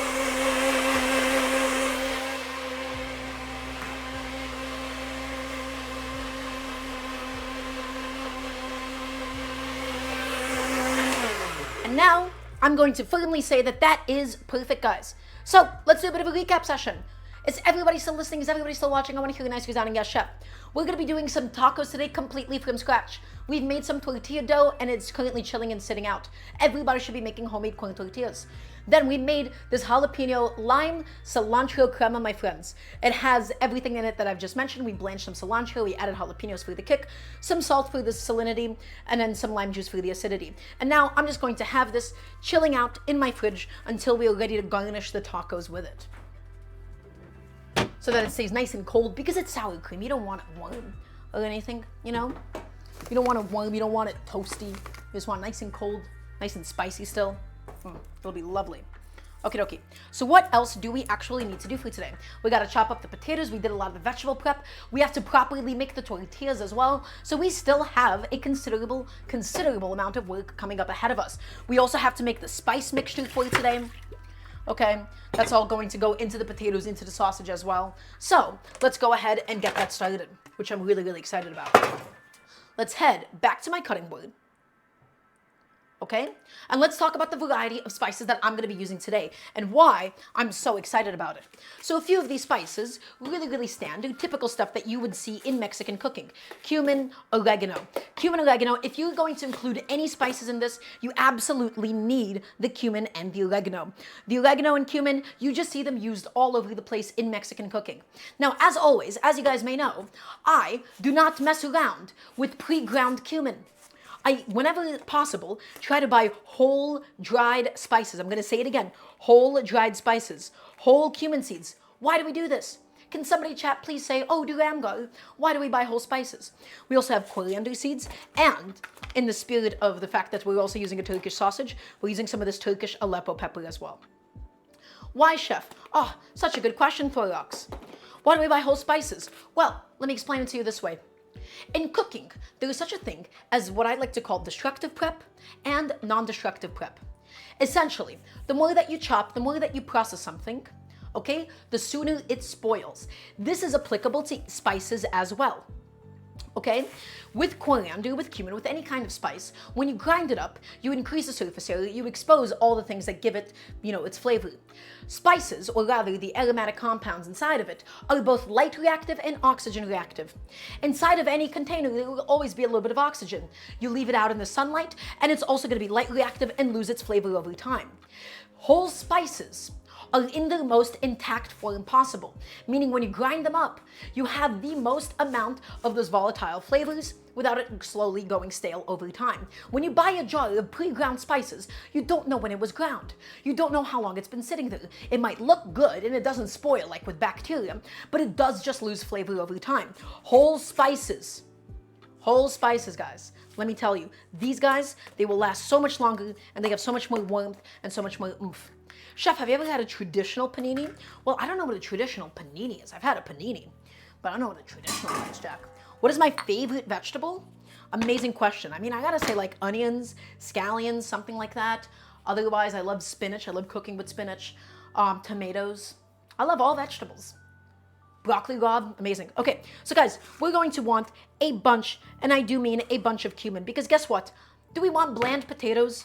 Do we want a bland taco? We're making Mexican food. We want it to be seasoned. We want it to be flavorful. And so we use a whole bunch. Okay, this is the stuff that we want to use the most of. A whole bunch of cumin seeds. And then we're also going to do, not too much. You can easily overdo it, okay, with your coriander seeds. But a little pinch of that as well. Maybe like a 2-to-1 ratio of cumin seeds to coriander seeds, okay? And all that we're going to do, guys, is we're going to take this bad boy and we're going to grind it up. We're going to first start by squashing all of my little coriander seeds, because if we start rotating it, it's all going to pop out of the bowl. So first thing you want to do is just squash them, squash them, squash them. And guys, if you don't have a mortar and pestle, the best thing that you could do is a spice grinder, basically just a coffee grinder that you only use for spices. I would love to get one at some point so that I don't have to keep using my mortar and pestle for this, but I don't mind in the meantime. So guys, now that we've taken them and we've squashed the majority of the seeds, let's just go ahead and grind it up. But yes, so universally, I don't like using too much coriander seed, and it just becomes really, really unpleasantly overpowering, okay? So take it and grind it, guys. Grind it, grind it, grind it. You want to grind it good. Grind it, grind it, grind it all the way around. And this is going to be the seasoning blend. This is how we make sure that we don't have bland tacos, guys. We're going to have a bunch of potatoes. We're going to have a bunch of vegetables. They need a lot of help, so that they're not just plain and salted, okay? I want a flavorful taco today. And that's exactly what we'll be going after. That's exactly what you and hi, that's us. That's exactly what we'll be pursuing, my friends, okay? So grind them, grind them, grind them until we obtain a lovely little fine powder. Take it every now and then and just assess the situation. Nice fine powder. We don't want any husks. We don't want any shells. We don't want any seeds inside remaining. So take it and grind it, grind it, grind it. Chat, what do? I want to hear a nice grind, chef, please and thank you. We grind it all into a lovely, delicious powder. And let's just get a different camera angle just so that you guys can see more of me while I do this process. Grind it, grind it, grind it all the way. And everybody, by the way, while I'm also grinding, if you would like to support the channel, if you'd like to support what we do here, please check out my Patreon. You can type in ! Patreon. It's a very nice way of directly financially supporting me. My goal is to be able to do this full time, and my goal is to keep all this information free. The Patreon doesn't actually give you any paywalled information whatsoever. I don't believe in paywalling information. I want to teach people how to cook at home, and I want to be able to do so that it is completely accessible. And so, the Patreon is purely if you have the money, if you have the means and the willingness to support the show. So thank you. That's my little rant there. I want to just keep this free. I turned off advertisements on Twitch. I can't turn off the pre-roll ads. I'll never be taking any sponsorships whatsoever. And my goal, again, I just want to do this on a big scale, and I want to keep this entirely free for everybody. So, all of my cumin, guys, all of my coriander, grind it, grind it, grind it up, grind it up, grind it up, grind it up, grind it up. Okay? And I think that should be mostly done, maybe a little bit more. But yes, so this is, okay, so here's the thing. This is something with a lot of content creators, and I understand where they're coming from and why they do this. But here's the thing. I firmly believe in a world where information, in this day and age, where it doesn't cost anything to replicate information, right? Things like a video, things like a file, things like text, all of that should be entirely accessible and free. However, the issue is, people need to still live off of the thing that they're doing. And so their solution to that was essentially licenses, right? It is how games are sold. It's how music is sold. You don't actually own that piece of media. Instead, you just own a license to it, despite the fact that it costs absolutely nothing to reproduce.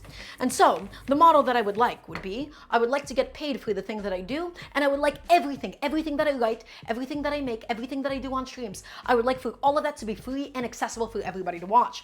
Why no sponsorships? I'm going to tell you why, Sweetness and Light. Unless I get a sponsorship from a brand I actually like, here's what happens.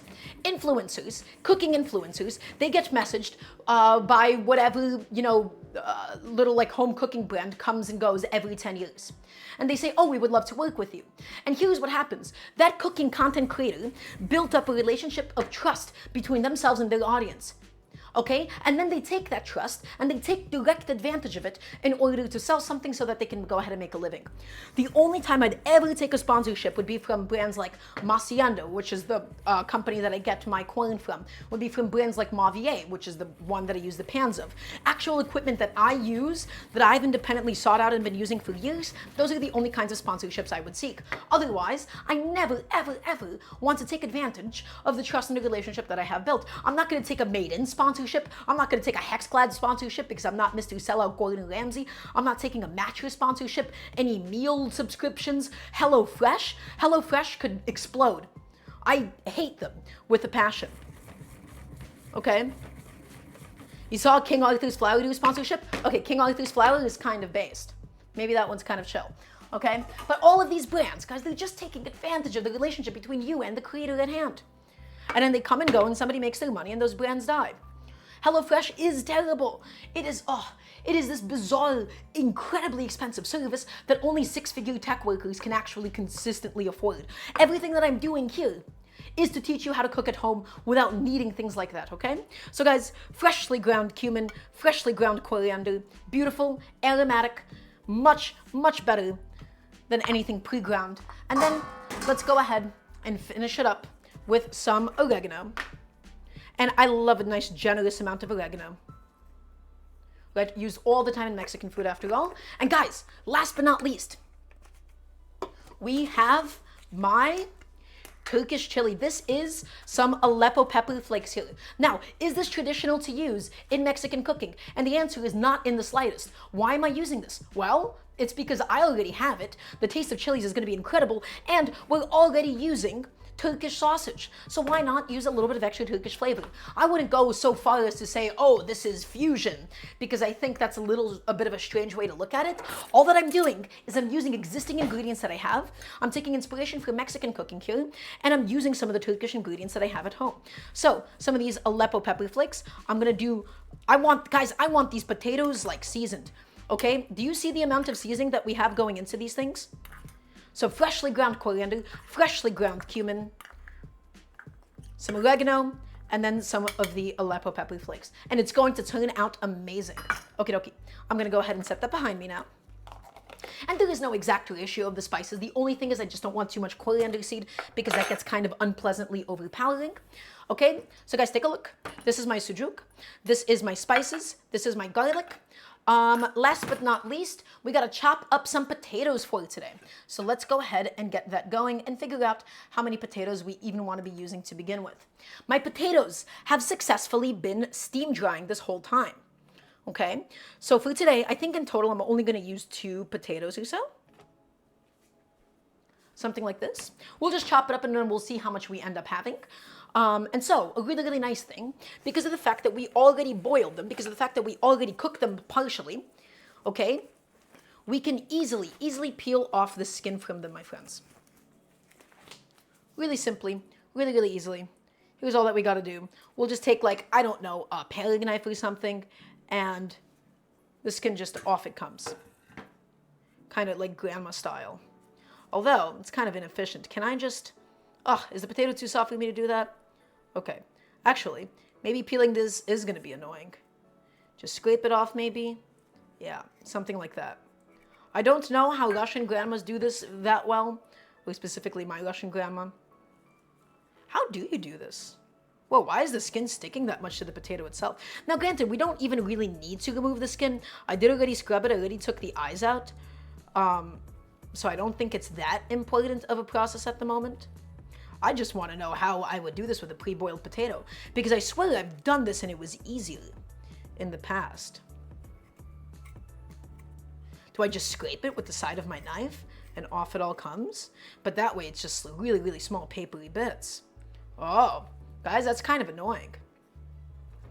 Giving the potatoes a cold bath? Well, I didn't want to do that because I wanted to steam dry them. But you know what? This might be a bit of a blessing because I don't actually... actually... It comes off these gold potatoes really easily. The gold potatoes, it just comes sliding off. I mean, that's a good question. We have to think about why it's even sticking to begin with. It's probably sticking to begin with because it cooled down. General rule of thumb, by the way, the colder things are, the stickier they tend to be, especially when we're thinking about starches. Potatoes are starchy. I would assume that the skin just sticks more because of the fact that it is cold. You feel tired? Okay, Jack. Thank you for stopping by. Bye-bye. It was lovely for having you. Let's just take it and clean up this potato skin. And it's fine if we don't get all of it off. Why not peel the potato before? Good question. It's because I wanted to protect the potato flesh from overcooking. Because if the potato flesh overcooks, it gets really dry and crumbly, it ends up falling apart more, and it ended up soaking up a lot more moisture with more surface area. The potato skin really, really helps to keep the potato nice and intact. Okay, so, I don't think I care about this enough to go that crazy with it. Actually, no, the Idaho potatoes, though, these guys definitely need to get peeled because their skin is super, super tough, super papery. But yeah, so I didn't peel it before purely to mitigate the amount of moisture that goes into it, but I should have probably just given this a bit of a Google search on what is the optimal way to peel a pre-boiled potato. Maybe shocking it in cold water, something like that would have been optimal. So everybody, this will be a really good time to ask me any and all cooking questions while I just go through this fairly tedious process. Any and all cooking questions that you may have, because remember, I'm here to teach you how to cook, and I'm here to teach you how to cook at home. Come on, buddy. Off you go. This is incredibly inefficient.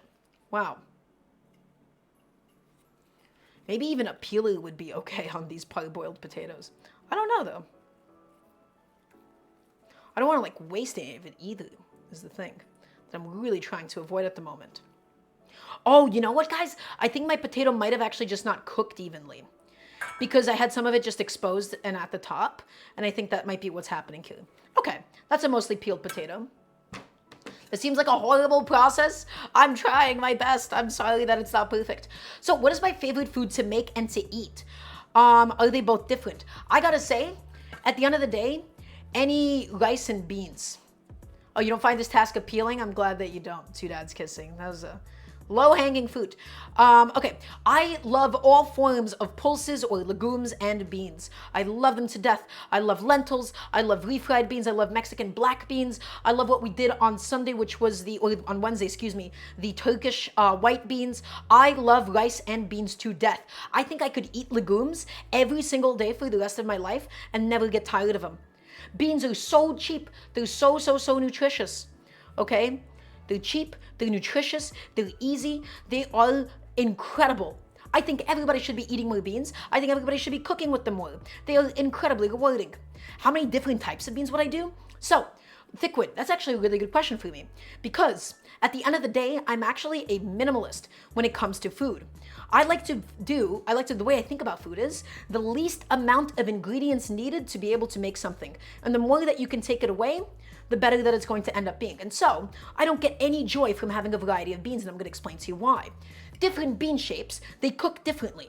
And they also have different things to say. They have different textures and they have different tastes. By mixing a bunch of different kinds of beans, you kind of lose some of the individual characteristics. And you will have some that are undercooked and some that are inevitably overcooked. So as a result, I would only do sort of one bean or maybe two maximum dishes. I hope that answers your question.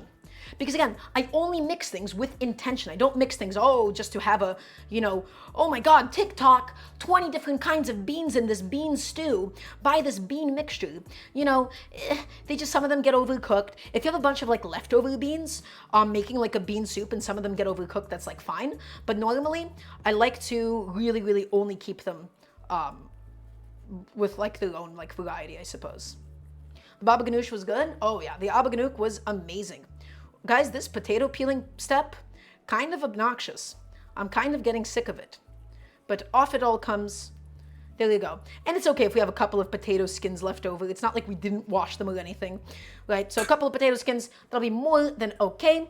And now, guys, let's just go ahead and chop up Mr. Potato. Let's think about the size of the potato cut that we actually want to have. So here is my goal. I want this to be able to fit on a taco. And so in order for this to be able to fit onto a taco, we're going to need to get a nice small dice, guys. And it's going to get mixed up. It's going to get broken up a little bit as we do chop it up. But nice small dice is going to be key here. So first we're going to just cut these out into some nice little flat planks. Okay. What about a refried bean with the whole bean? Well, that's what I already do. What are you asking me, Thickwin? I mean, I already do that. Like, I keep some of them intact. They keep some of them cut, or mashed, excuse me, and then it's perfect. Okay, and let's just give that a little chop, a little cut. This one's being a little tricky, so I'm just going to cut them like that and call it a day. You know what? Maybe it would have been easier if I cut it like this instead. Yeah, that's perfect. Okay, guys, and so you see the beauty of the pre-boiling step. These potatoes, they're not so overcooked at the stage that they're falling apart or anything, but they're not completely raw. So they're just going to cook up so much faster when we do actually even get to cooking them. I'm going to cut them up into little batons and then into a nice medium-sized cube, although they don't have to be perfect. Something like that. There you go. Take it, cut it up into batons, and then cut it up into cubes. Also remember, the more that you mix it, the more that you fry it, the more that these potatoes will end up falling apart, so don't cut them too small. Okay, my cutting board is getting a little bit crowded here. Is everybody still watching? Is everybody still listening? I want to hear a nice resounding yes, chef. I know this step isn't too exciting. We're just chopping up potatoes, we're just getting them ready to be cooked. Okay, and let's take my next little stack of potatoes, stack them up, cut them into batons, and continue chopping them up. Nice little cubes. Awesome. Just a basic, really simple pre-boiled potato. Okay. And cut that again, and cut that again, and just chop it up. And guys, it's all gonna become delicious at the end of it. Chat is slacking. That was not enough yes chefs. So let's try that again, please and thank you. Can I please get a yes chef from everybody watching? And I do mean everybody.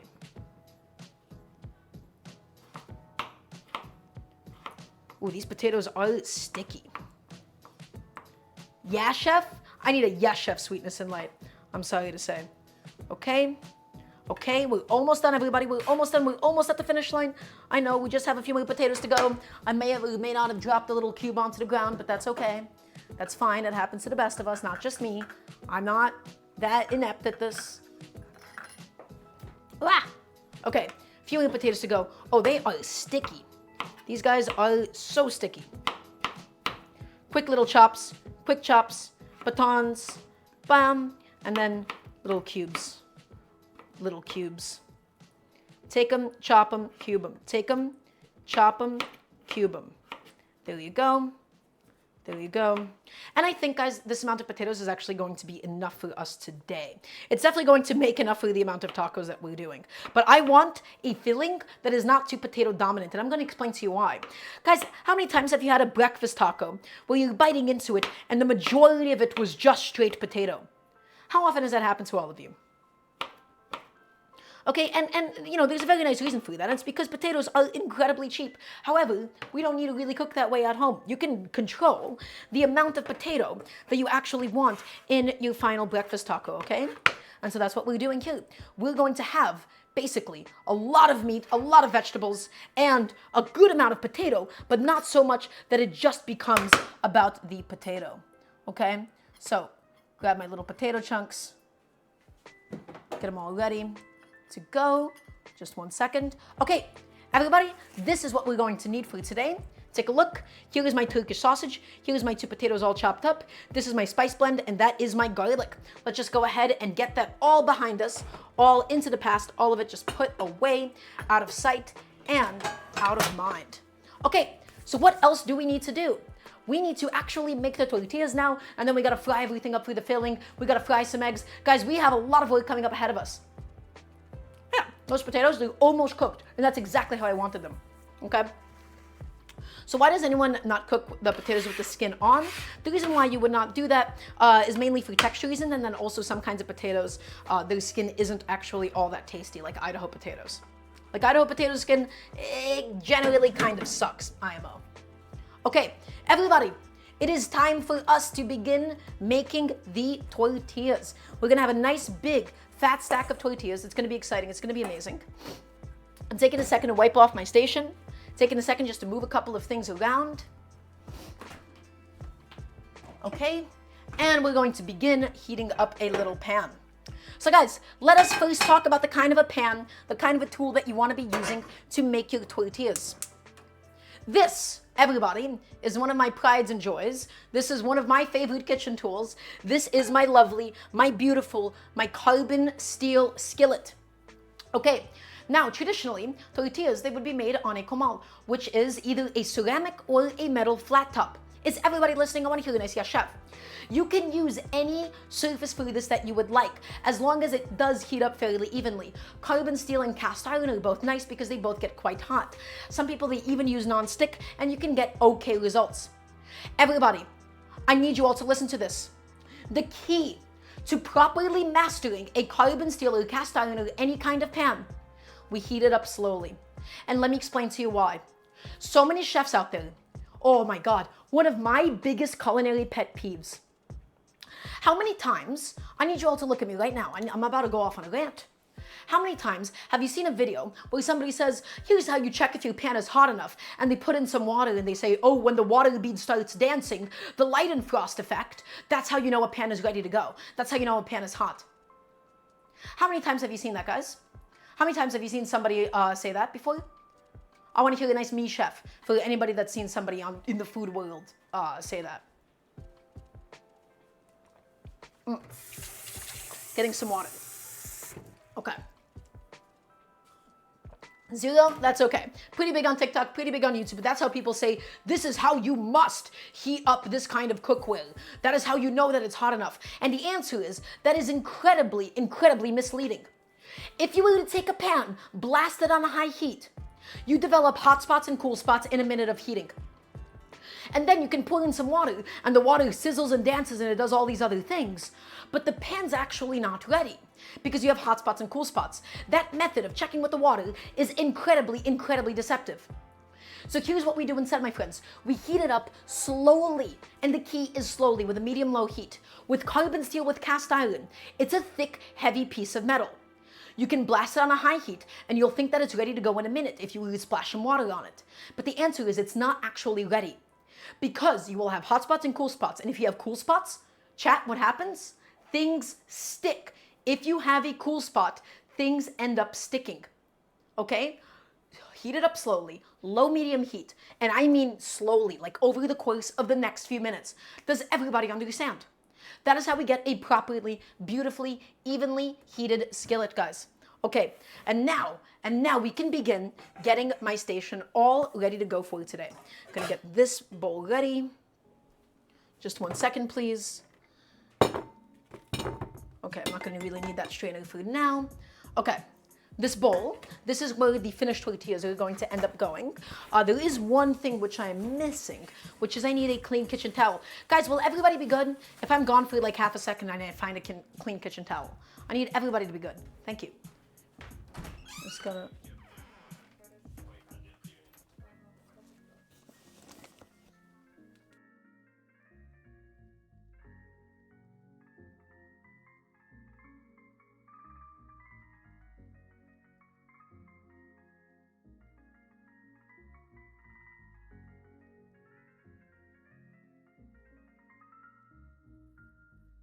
Okay, I'm back. Hi, sorry about that. So everybody, I got a little kitchen towel. So here's the workflow. We have a little towel here, and this is what's going to happen. We're going to cook a tortilla, and then we're going to encase it in this little towel, and that's going to steam it through and finish the cooking process. The cooking process itself is super, super quick and super, super easy. So here's my bowl all ready to go. We need 3 separate devices. First is that bowl. The second bowl that we're going to need, of course, is the tortilla, right? This is the tortilla dough. And everybody, last but not least at all, in fact, this is my pride and joy. This is one of my favorite kitchen tools, a big, beautiful tortilla press. Okay, let me just figure out the most ergonomic way to even set this up on my table because I'm starting to run into some limited space issues. Guys, this is my big, beautiful, glorious tortilla press. So let's talk about this thing. Do you need this exact tortilla press that I have? This I also got from Hacienda, and it's a really nice one. It was quite expensive. The answer is no. However, you can buy cast iron tortilla presses. You can buy big wooden ones. Do not buy the thin, cheap aluminum ones. I'm going to say this again. Do not buy the thin, cheap aluminum ones. They will not press it evenly, and you will really, really struggle to use them correctly. They won't press it evenly, and you won't get the size of the tortilla that you want. Can I please get a yes, chef? So guys, take a look. Big, beautiful tortilla press that I have here. And we have two little things of my plastic lining. Okay? And in here is where my tortillas are going to go. Traditionally, you would make this out of like a shopping bag, like a little plastic shopping bag or so. Really, you can do a freezer bag, you can do a shopping bag, you can do just about anything, and that will be okay. This is going to make sure that the tortilla doesn't, doesn't actually stick to the press. So guys, dough in hand. We're gonna take the dough, and then we're going to just form a bunch of little balls out of it, okay? Ooh, this dough might be a little sweaty. It feels sweaty. I'm going to take it and just work it back in because there's like some surface moisture on it for a second. It might have rested so long that it started releasing some water, or the water was just that hot that it like condensed, or evaporated and then condensed on the plastic, as it evaporated. Okay, so take my tortilla dough. Now that has been balled up a little bit. Everybody, we're going to just take a little tiny, slightly smaller than a golf ball amount of tortilla dough. Okay? A little small amount of masa right here. There you go. That should be perfect. Okay? And then we're going to add it directly into the center of my tortilla press. Okay? Center of my tortilla press. We're going to wrap this up. This was out of the fridge. This was just room temperature. Good question too, Dad's kissing. But yeah, that was just basic, plain old room temperature. So tortilla, plastic. Okay, guys, the key, as is many things in life, is to go slowly. Don't press it immediately. You will get an uneven press. By pressing it slowly, it will press out nice and flat, nice and even. Slowly, slowly, and you will figure out with time how much pressure you even need to be applying. Okay, look at that tortilla. That is beautiful. We're just going to tap it once on this other side. And tap. That's it. Just to make sure that it's nice and flat. Guys, look at this tortilla. Okay, here's what's going to happen. We're going to do 20 seconds on each side. We want this tortilla to puff up. And it can puff up, everybody. Even with no leaveners, with no baking soda, with no flour, with nothing. It can absolutely puff up. How does it puff up? With none of it, because the moisture inside, okay, just bubbles up. It's going to get really, really beautiful. You need that puff. If it puffs, the inside is going to cook through properly, okay? So, let's go to the stove. Timer. The timing is essential. Everything about making dough like this, guys, is a bit of a troubleshooting process. So we're going to take the tortilla. I think this one I might have pressed it a little too thin, but that's okay. We're going to take it, invert the plastic onto my hands, take it and onto the hot surface it goes. And my first one, way too thin, completely and utterly messed up. Way too thin. Guys, this one is a complete goner. This one's a goner. It's not going to cook right. I can already tell you right now what happened. I made it way too thin. And so that's the danger of making it too thin. So we're just going to let this cook enough that I can just scoop it out and throw it away. Okay? So that's your little reminder not to make it too thin, because look at what happens. You don't want that. What just happened? We don't want it. Okay, I should have probably just balled it up and made a new one out of the dough before I already ruined it all, but that's okay. Okay, and I can already tell you right now that my pan was just not hot enough. It needs to give it like a bit more of an immediate sizzle, okay?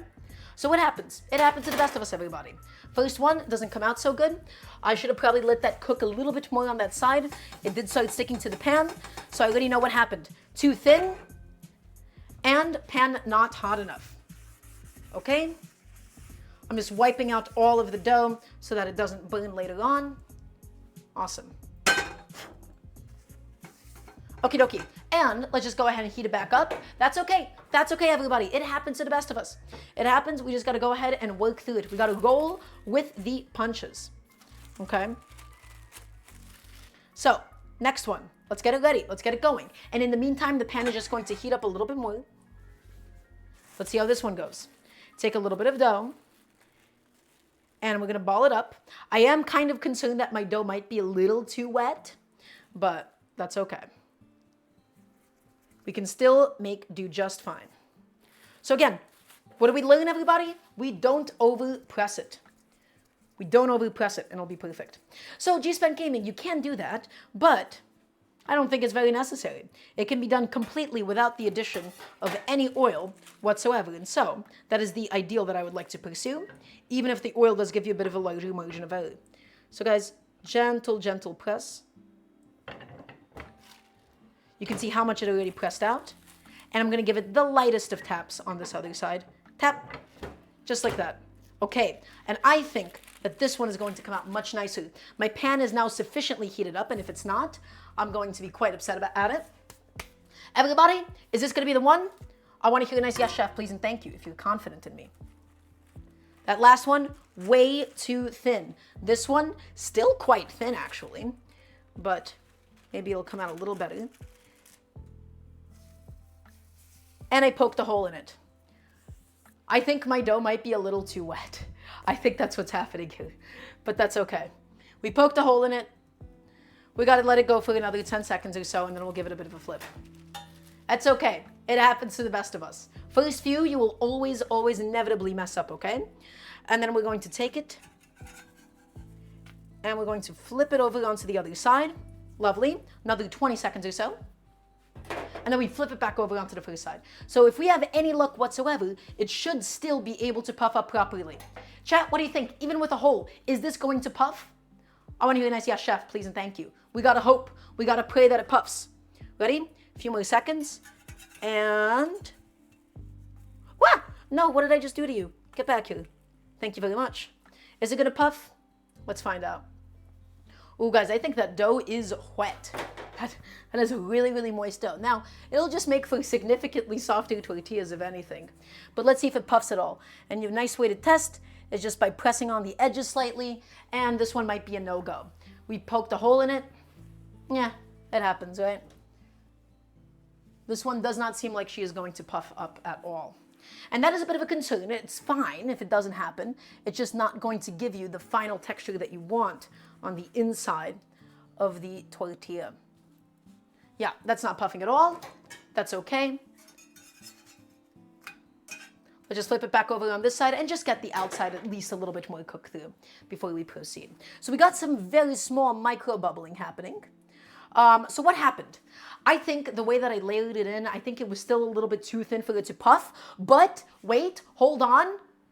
Look at that puff. We got slight puffage on that side, actually, after all. We're getting some slight puffage. So maybe we actually didn't cook it enough. Whoa, hold on. Guys, I think we're kind of back. We are so back. Okay, we got slight puffage even on an incredibly messed up tortilla, which I honestly can't complain that much about. Okay, so let's go ahead. Oh yeah, okay. That was actually a reasonable amount of puffage. And guys, into the basket. Remember, into the bowl with the towel on it. And look at my beautiful corn tortilla. Look at it. Look at this thing. Look at this thing. Can you buy tortillas this good? Guys, come on. Look at that tortilla. Look at that thing. And now you want to close it up because it has to steam through to finish cooking, okay? Even if that was an imperfect tortilla, and it was definitely not perfect, it is still so much better than anything that you can buy. And that is the beauty of making them at home yourself. So let's do this one. Let's do it right. So here's what I've realized from that one. I think I could have cooked it a little bit more. Normally I overcook them on one side. I think that time around my heat was like a little low. So we'll do this one again for like 20 straight seconds before we give it a flip. And then we really are thorough with that timing. Okay, dough. A little bit like a golf ball shape. Okay, and we're going to take the dough, guys, and we're going to just lay it on. And then we're going to go ahead and take our other plastic wrap. Take that, awesome. And set it down. And guys, remember, gentle press, slowly so it presses evenly. And we don't want to over press it, okay?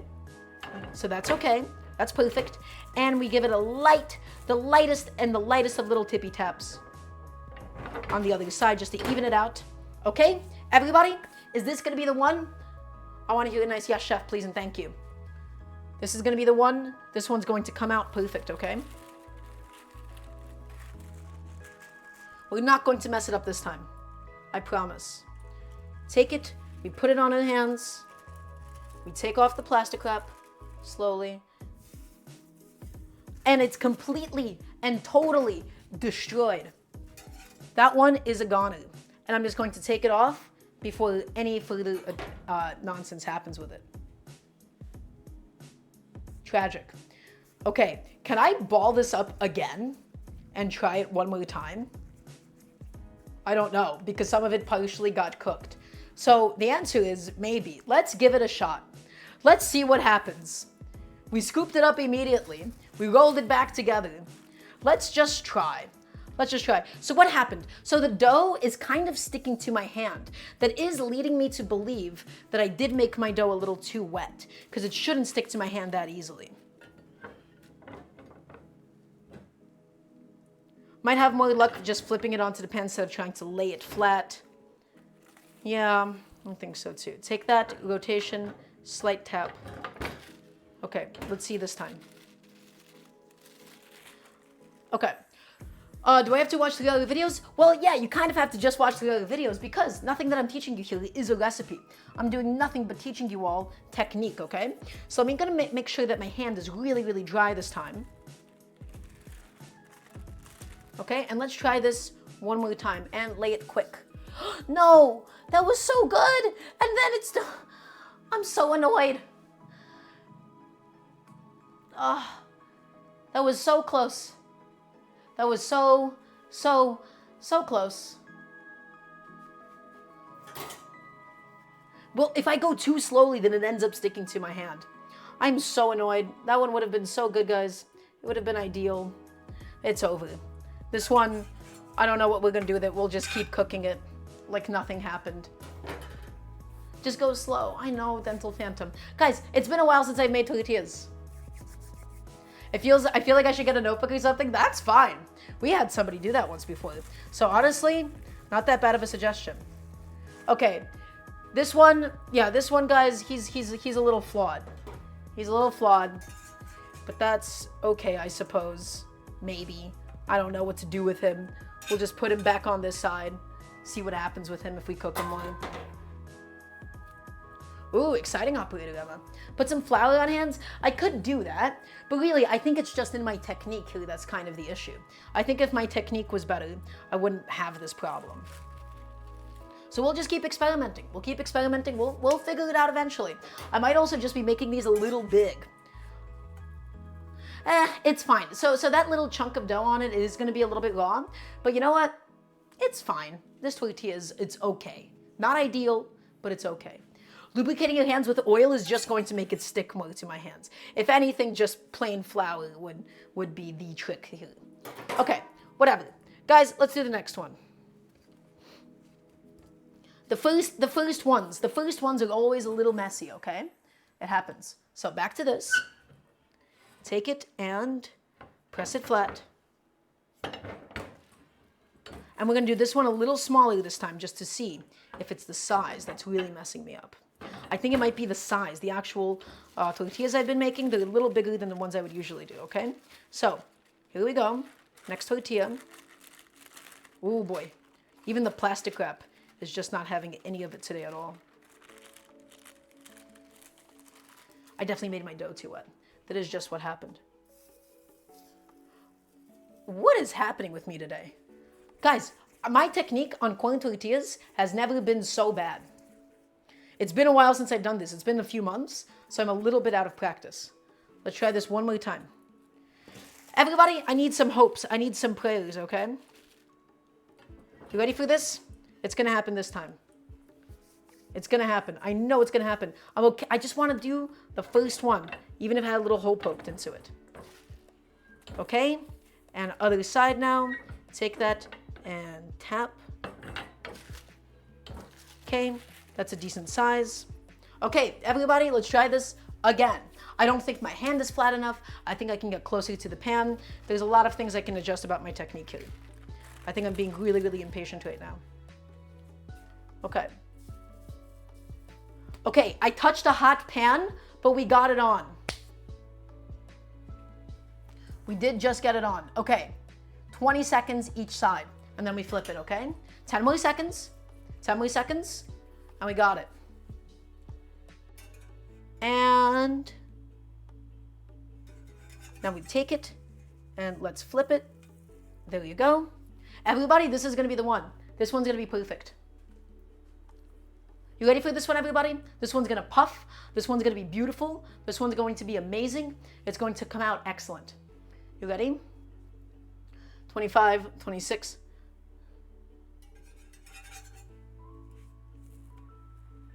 Okay, I want you to puff. I want you to puff. Yes! Look at that puff. Look at him puffing. He's beginning to puff. Not fully there, not 100%. But come on, buddy. I know you can do it. I know you can give us something better than that. A little puff on the edges. A little puff. But I want more. I'm greedy. I want more than that. I don't think it's going to puff more than that at the moment, though. Yeah, that got a little crusty on that side. Okay. Everybody, I think we're kind of back. We're back. We're kind of back at the moment. Okay, so this tortilla, was that a perfect puff? Not in the slightest. But was it pretty good? I'm going to say that this was a good tortilla. Okay, let's go ahead and do the next one. So what did I learn? I think I was making them too big, and then I was also messing up with my technique. Okay? Chef, I've ever considered getting a specialty embroidered chef coat. I have when I was like 13, but I actually don't really like chef coats. I find them to be quite uncomfortable. So I just like cooking in my normal clothes. Okay, guys, let's do the next one. You ready? Dough, ball, center it. Awesome. I know the dough is too wet, Audio Murphy. I know it's slightly too wet, but we can still get really good tortillas out of it, despite it being wet.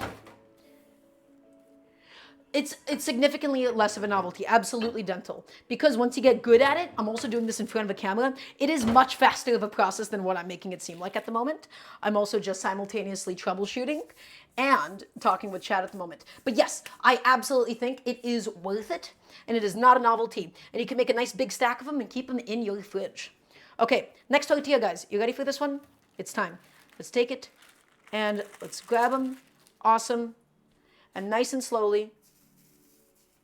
Oh, that was a perfect one. That was excellent. That was perfect. I think that was pretty good, wasn't it? Okay. A few more seconds. Okay. Where's my spatula? There she is, all ready to go for us. And we take it gently and we flip it. There she is. 20 more seconds, 20 more seconds. This one's going to be good.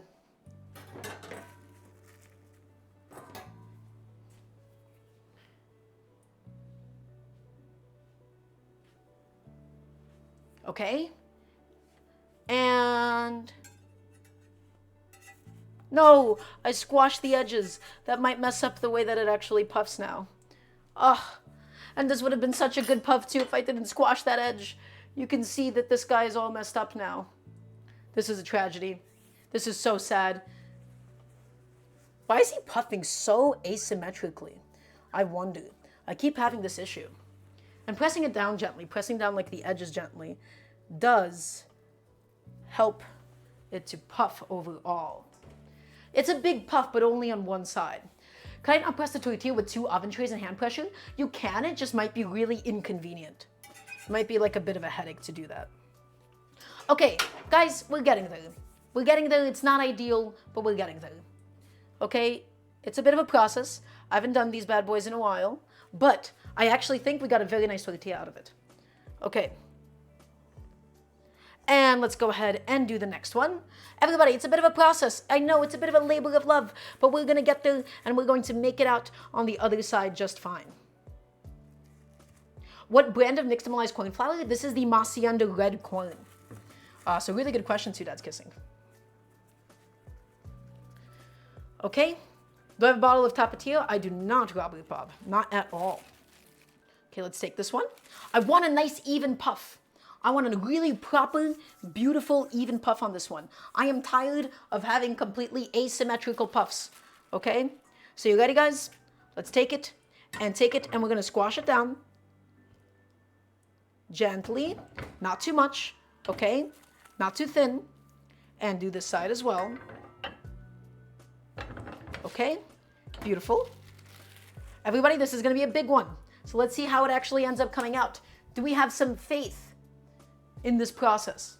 It's gonna come out okay. This is the slowest I've ever done coiling tortillas for some reason, I think. But it'll come out okay. Ooh, that was almost perfect. Almost. Got a little edge that's slightly messed up, but that's okay.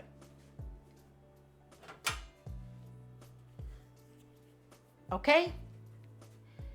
And we just gently as humanly possible without breaking. Okay. Well, we broke it. And I just split it in half. Guys, I'm really annoyed at myself. Okay, reminder, the spatula is only to assist the initial flip. It is not used for the rest of it because you'll get what I had here happen. I kind of cut it in half a little bit. It's been a while, so please forgive me. I haven't made tortillas in so long. Oy. Okay. I know I haven't done a very good job in selling why everybody should be doing this at home. I do still firmly believe everybody could and should do this at home.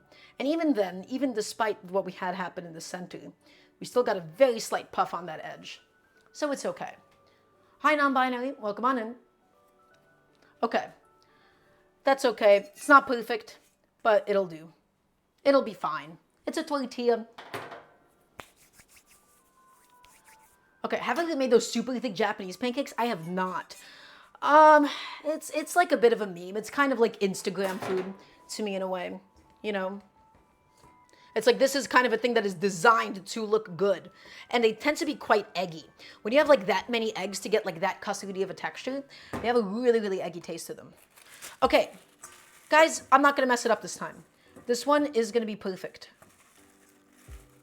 So let's take the dough. Let's take it and let's ball it up. Let's ball it up, ball it up, ball it up. Let's resist the urge to make it too big or anything. Balled up. Awesome. And I didn't get all of it, but that's okay. Just a few more to go, guys, and then we actually have to cook the filling itself. So we still have quite a bit of work ahead of us at the moment. We're not done today. This is going to be a long stream. Is everybody ready for the long haul? Okay. And let's press it again. Little tap. Awesome. And let's grab Mr. Tortilla.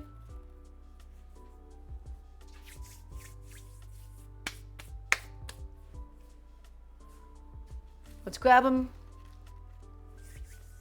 Just make sure that my hands are a little dry so that they're not sticking to the dough.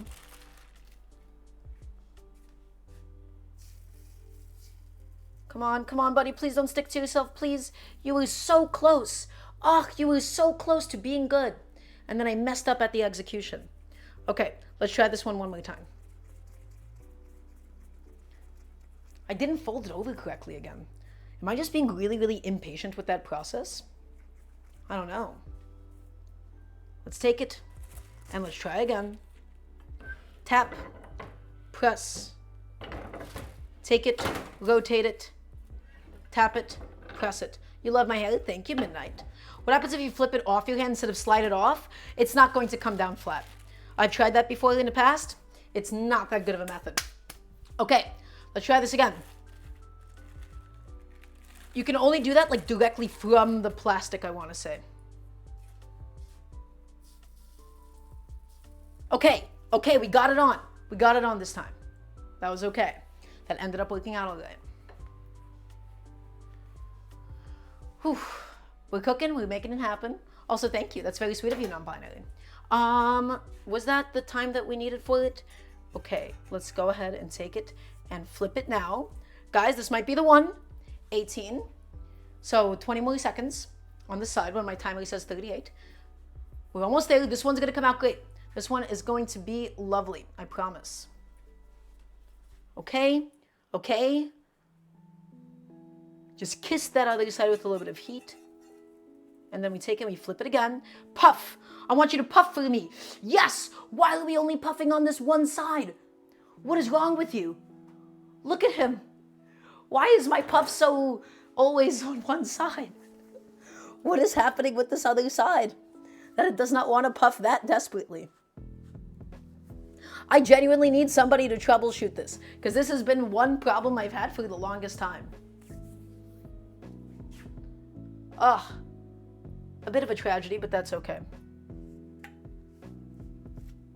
I just don't know why. I just do not get it. Is it because I put it on too slowly and that side dries out more? I really couldn't tell you. Whew. That's hot. Come on, buddy. Off you go. I don't know why I decided to use my hands for that and not the spatula. There is something I'm clearly doing wrong for that one side to just not be puffing correctly. Because it's always that one side. Okay, let's try this again. Corn. Everybody, we got 3 more tortillas to do. Sometimes you just gotta touch it with your hand. That's right. That's right, operator Emma. Let's take it and let's set it down. I've just done tortillas so many times already, and I feel like that is the one I keep running into as an issue. Okay, there you go. Little press and the slightest of little taps. Awesome. Okay, guys, let's go ahead and get this one on to the heat. When you have a dough that is this wet, that is that soft, it is really, really easy to flatten it. That is not what I'm looking to do here, okay? Take that. Awesome.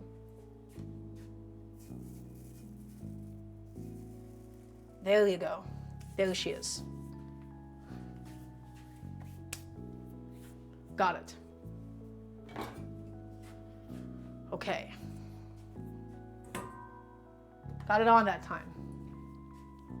And now we'll just take it and gently scoop it up. And it's tearing apart in my hands because it's so thin. Ah, that's okay. One day. One day we'll flip it correctly. Although today is not that day. You wish you could find the ingredients for corn tortillas? You really just need the maseca. That is all that you need. You just need some nixtamalized corn and it'll be perfect. Okay, it's been a while, guys. That's what's happening here. It's been a while. I'm a little out of practice with corn tortillas, so please forgive me. Yeah, this guy he's not gonna puff. He is decimated. He is destroyed. Maybe he'll puff a little bit on this side. I think I might have just not cooked this other side long enough. He'll puff up a little bit. I know it. No puff? Not at all? Nothing? Did we get nothing from him? Ah, and a little snack. Yeah, it seems like this guy's a whole lot of nothing at the moment. And that's okay. Are you making me one? No, I'm afraid not. Do I brush the plastic off with the plastic when I press the tortilla? What do you mean, do I brush the plastic off? I'm not sure what you're asking me here, necessarily. Yeah, so sweetness and light. I'm quite familiar with the fact that it's about the moisture element of it.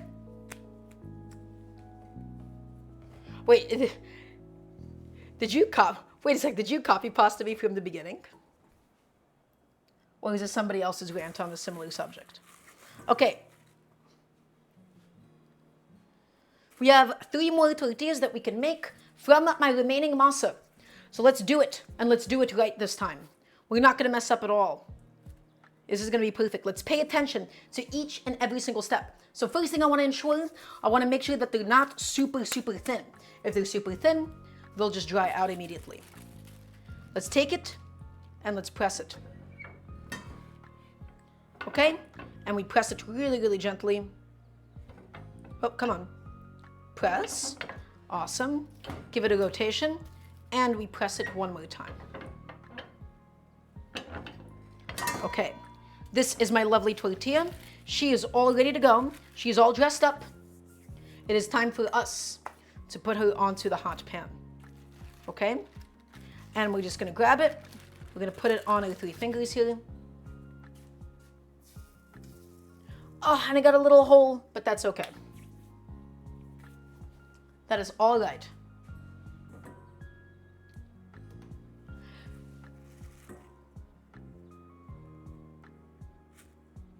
Okay, and I think it might be time for us to give it a little bit of a flip.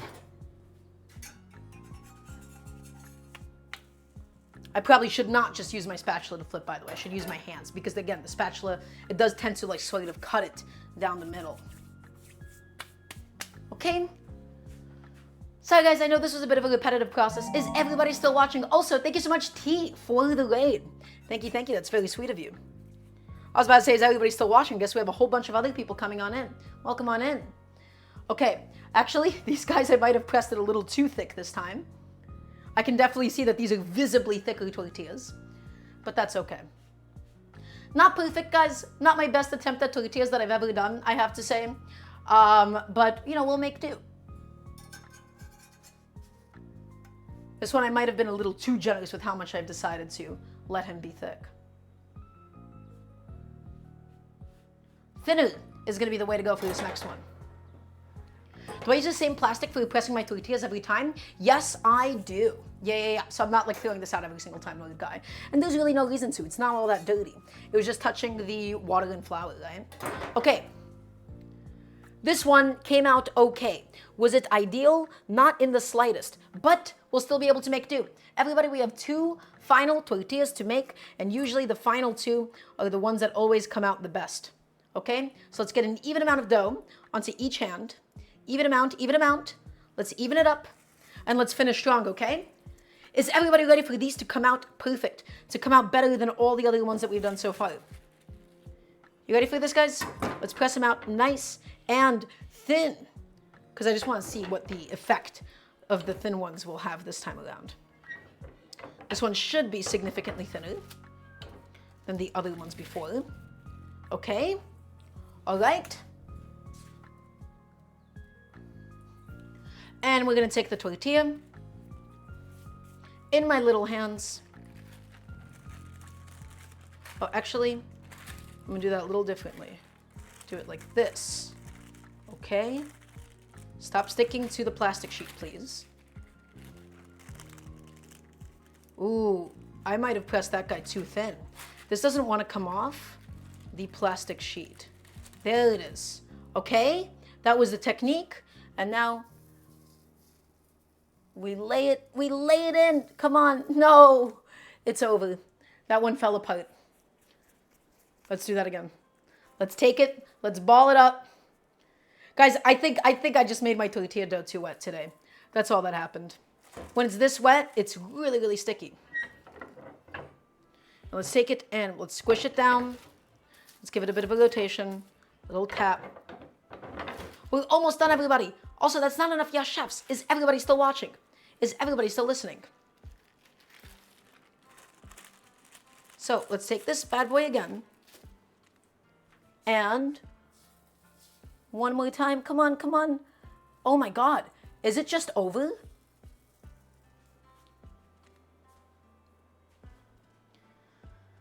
I'm so annoyed. This guy's over. This guy's done with. I don't want to see him again. I don't want to see his face around here.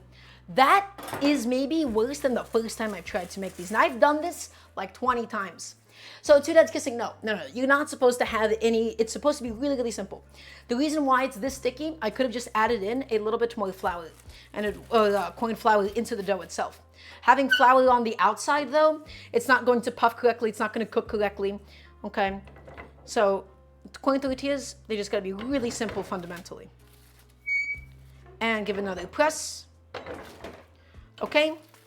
And this is going to be my last one. I'm really, really annoyed with how they did not come out today. We spent a lot of time, we spent a lot of effort on them. All for naught, it seems. Yeah, it's just sticking to my fingers completely as it goes down.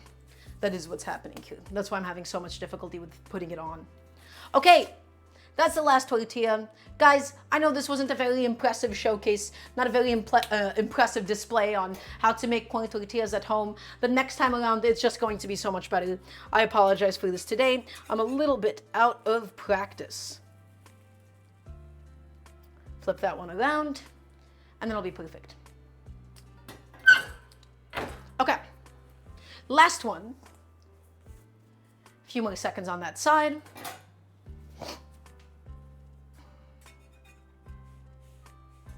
Okay, and take it and flip it over here. And we're still getting a puff in spite of everything that happened to this one. But again, I keep getting these only exclusively asymmetrical puffs. It's only like this one side on it that seems to be doing well for itself. And the other side is just not like that. But that's okay. It'll still come out delicious. Okay. And let's take it off. That was my last one. Everybody, all of the tortillas have been done. They have been finished. They're all done for today. I'm going to go ahead and take my tortilla press and put it away and put it behind us because now it is time for us to make the filling. But last but not least, guys, let's look at my stack. So these don't look too bad. Of course, they didn't come out bad at all. This guy's a little weird. We're going to sacrifice this one to snack on. We still got a really, really nice pile of corn tortillas, even if it wasn't ideal. Really lovely. Okay. So this guy, we're just going to wrap it up, back in the towel, and we're just going to keep it nice and soft, nice and steamed until we're ready to eat. Hot. Yeah, it's good. It's so really, really good. It just doesn't have the exact puff that I wanted from it. But that's okay because that will be for next time. So, everybody, let's do a bit of a recap session. So what have we accomplished so far and what do we have left to do? We made a big fat stack of homemade corn tortillas. We made some cilantro, lime, jalapeno crema. And now it is going to be time for us to finally cook the filling. Is everybody excited? I want to hear a nice yes chef from everybody watching, please and thank you. We got to fry the sausage. We got to fry the vegetables. We got to fry the potatoes. And it's all going to come out really, really lovely. And so in order to begin that process, we're going to get a nice big pan heating up and ready to go. There she is. Awesome.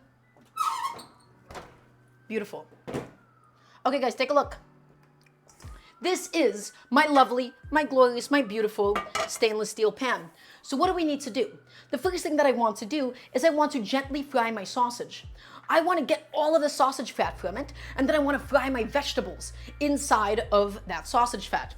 Okay, so we're going to turn on the flame. Remember, everybody, medium low. I apologize for the camera thing. I know that happens. Medium low. Why? Because we want to be able to heat this pan up nice and evenly. Now, what kind of an oil am I going to be choosing for today? I'm going to look for a neutral cooking oil, something that can withstand a lot of heating and a lot of cooking. In my case specifically, I'm going to be using some peanut oil.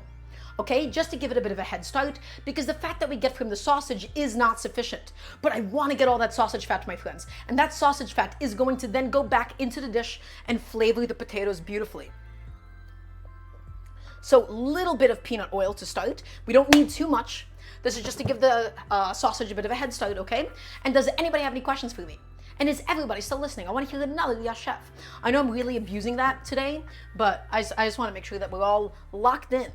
We're all locked in, that we're all listening, that we're all nice and attentive today. Okay, so let's go through and let's walk through the order of operations for everything today. Would lard be good? Lard would be amazing. It would be ideal in this case, sweetness and light. So guys, let's look at everything that needs to get fried. Okay, and so the fat in the sausage is good. It's just not going to be enough fat for all the different things that we need today. So guys, take a look. This is my assortment of onions, of bell peppers, okay? And this is my lovely, my glorious sausage here, as well as my par-cooked potatoes, my spice mixture, and my garlic. So the first thing that we're going to do, okay, is we're going to be frying up the sausage inside of all of that fat. And the reason why we do that is because we want to get the sausage fat, and then we're going to put all of the vegetables into the pan. We cook up the vegetables, we get them a little bit of color on it, and then we take it out.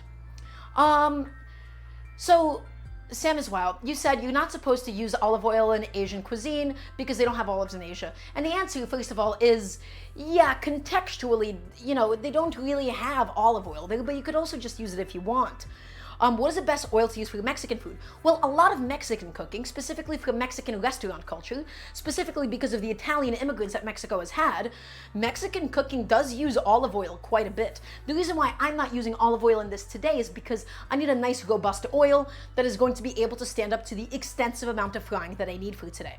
Okay, and so while that's frying, we'll be beating up some eggs, and then we'll also be shredding up some cheese to really build out this filling. Actually, do I still want eggs in this? Guys, what do you think? Do you think we do this with eggs? Because I'm looking at this assortment of ingredients, and I'm kind of going in my head where I'm like, I kind of just like it with the potatoes, and, oh, you guys want eggs? Okay, we'll do some eggs. And so, another thing really quickly, guys, I don't want my pan to be too hot. My goal is to slowly render out some of the fat from the sujuk itself. Is this Armenian sujuk? No, this is Turkish sujuk. Olive oil is a nice flavor that you can definitely notice in foods it doesn't belong in. Absolutely, just my Kim. You're completely correct. You would use bacon, you use bacon fat. So, I absolutely agree with you. The only issue is the bacon itself would probably not have enough fat for everything that we needed for it. So my peanut oil, again, we're just heating this up slowly on a nice medium-low. We're going to add in the sausage now. Okay? And we're adding in the sausage before the oil is too hot. The goal is not to fully caramelize and get the sausage super crispy at this stage. The goal is just to slowly cook some fat out of the sausage, guys, okay? So I'm gonna go in, I'm gonna distribute my oil, and I'm going to lay in my pieces of sausage one by one, and it's just going to sizzle away and slowly render out that fat. Medium, low heat, everybody. Medium, low, please and thank you. And again, you don't need to be using this Turkish sausage. The reason why I'm using it is because this is what I already had at home. You should use what you have available to you. Any sort of really just good quality sausage, the best kind of sausage that you can get around you will do just fine. Okay? Medium-low heat, my friends, because we don't want to burn the outside of the sausage. We don't want to get it so brown before we get all of the fat out of it. Okay? The key to this is nice, gentle, slow cooking. Okay? I wonder if the fat content in sujuk is enough. Sol, really good question. The answer is it has some fat content. It's not going to be so much that it immediately pulls up. Chorizo, for instance, has a much greater fat content. And that is what I would normally prefer for something like this. But in my case, I just have the sujuk itself. And yes, you are right. It is quite lean, at least relatively speaking. So it's not going to take that much time. But again, low, medium heat. I need to hear yes, chef. If your heat is high, you will brown the sausage before we have a chance to get the amount of color and the amount of flavor that we would have liked from it ideally, okay? So nice low-medium heat, guys. Low-medium is going to be your friend here. And I'm actually thinking, maybe we just do the potatoes after the sausage, because the issue with the onions and the bell peppers is they release like a bunch of sugar into the pan, and that just sort of ends up sticking to the bottom, okay? And we're not really looking to develop a lot of fond for this. All we're looking to do, guys, is just, again, get some of that sausage fat going. And so, let's go ahead and begin flipping each and every single one of them. Also, is that enough, yes, chefs? I don't think that was enough. Everybody that didn't say it, you should go ahead and say it. I know this is a bit of a long stream. I know that we're in it for the long haul today, but you gotta all stay nice and attentive. So let's take all of my sujuk here, guys, and you can see it got nice and beautiful. Maybe chopsticks are not the ideal tool of choice for something like this, but that's okay. We'll still make do with it. Come on, buddy. Flip them around. And again, light color, but mostly we're just looking to begin flavoring the fat, my friends. Flavor the fat and get that fat properly and beautifully rendering. Low, medium heat is the key to this. And then after the sujuk is cooked, we'll just be chopping it up. There she is. And last few. Oh, guys, I love sujuk. It is so tasty. It is such a delicious sausage. And so, again, we're really not looking to develop any fond whatsoever. We don't want the bottom of it to turn brown or anything, okay? So, yeah, chopsticks did fine. Chopsticks did okay, I think. That's right, Trash Can Cat Mom. We did miss out on quite a few of those. Okay. And we're just letting that go, guys. We're just letting it cook. We're just letting it do its thing. Just for a little longer. The fat is slowly but surely pooling out of it. And then it's going to be delicious and ready for us later on. It's going. It is slowly cooking, my friends. Look at all of that sausage. And you can see the pan, it's beginning to get stained, right? It's beginning to get stained, nice and golden, nice and orange, right? That's all the fat, that's all the different spices from the sausage, my friends. Okay? So it's all going, it's all happening. Is everybody excited for this? I'm excited for this.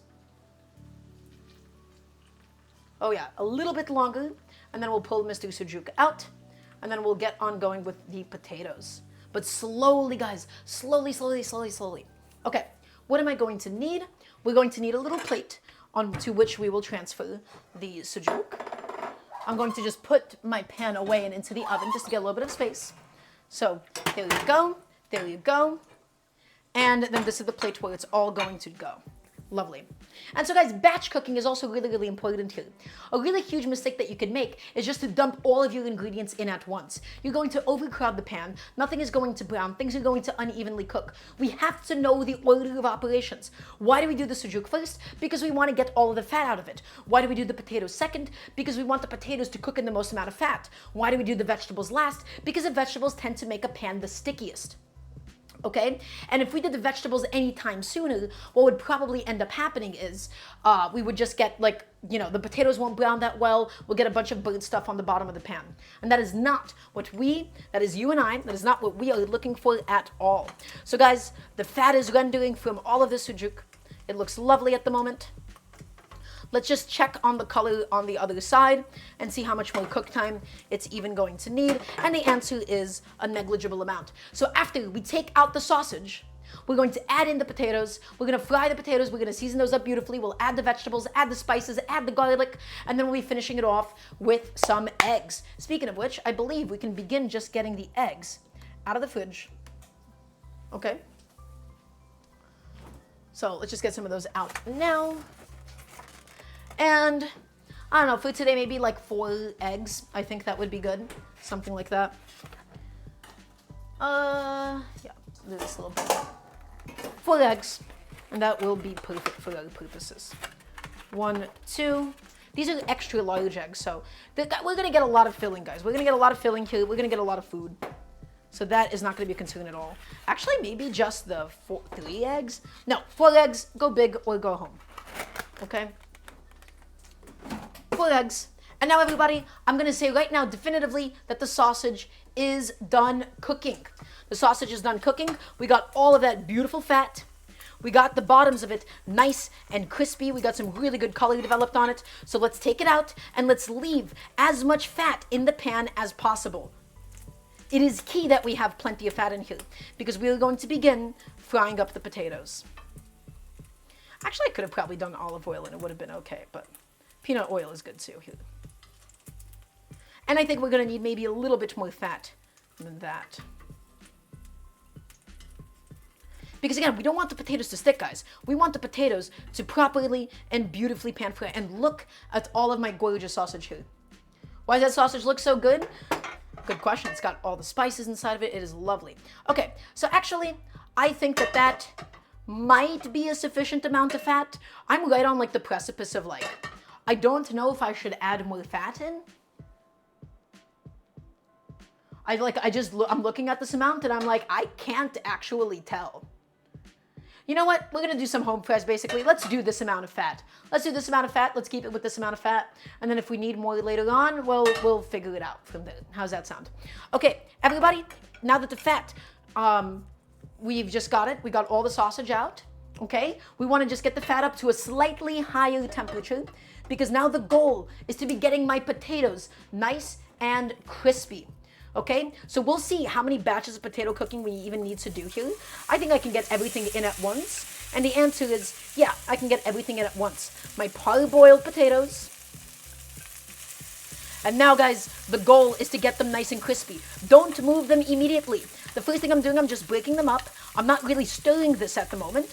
I'm just breaking them up and making sure that I have as much contact on the bottom of this pan as possible. And now, guys, this is where it starts to become really, really special. All of my potatoes going on now. And we're going to go in with a nice, big, generous sprinkle of salt, guys. Because remember, these potatoes, they don't have any seasonings on them whatsoever at this stage, okay? So a bunch of salt going on now. Medium heat, medium low heat, because you want to get these potatoes fully cooked through. I don't want raw potatoes. Chat, do we want raw potatoes? I want to hear a nice no, chef, please and thank you. Medium low heat to make sure that the potato cooks through in time. Okay, and because of the fact that it's steam dried, despite the fact that these were pre-boiled, they're not burning, they're not splashing, excuse me, that's what I really meant to say here. Okay, yeah, we're sauteing here. We're gonna be perfectly fine for a little bit. Let's get these potatoes, guys, nice and beautiful and golden brown. Do you have any idea how good these potatoes are gonna be? Does anybody have any clue? So let's leave them on that one side because my goal is to get them nice and brown. I want to get them nice and crispy, okay? And now let's just go ahead and get my eggs into this bowl and out of sight and out of mind. So here's all that we're going to do. Take each egg, crack it, and here it goes. 1, 2, 3, and last but not least, 4. Each of my eggs have now been broken. Oh, my paper towel ended up seeping through. I lost more egg white than I thought that I would. That's okay. I'm just going to go quickly rinse off my hands. Slowly cook these potatoes, guys. Again, you don't want to blast these things with heat. If you blast them with heat, they're just going to burn before they're actually done.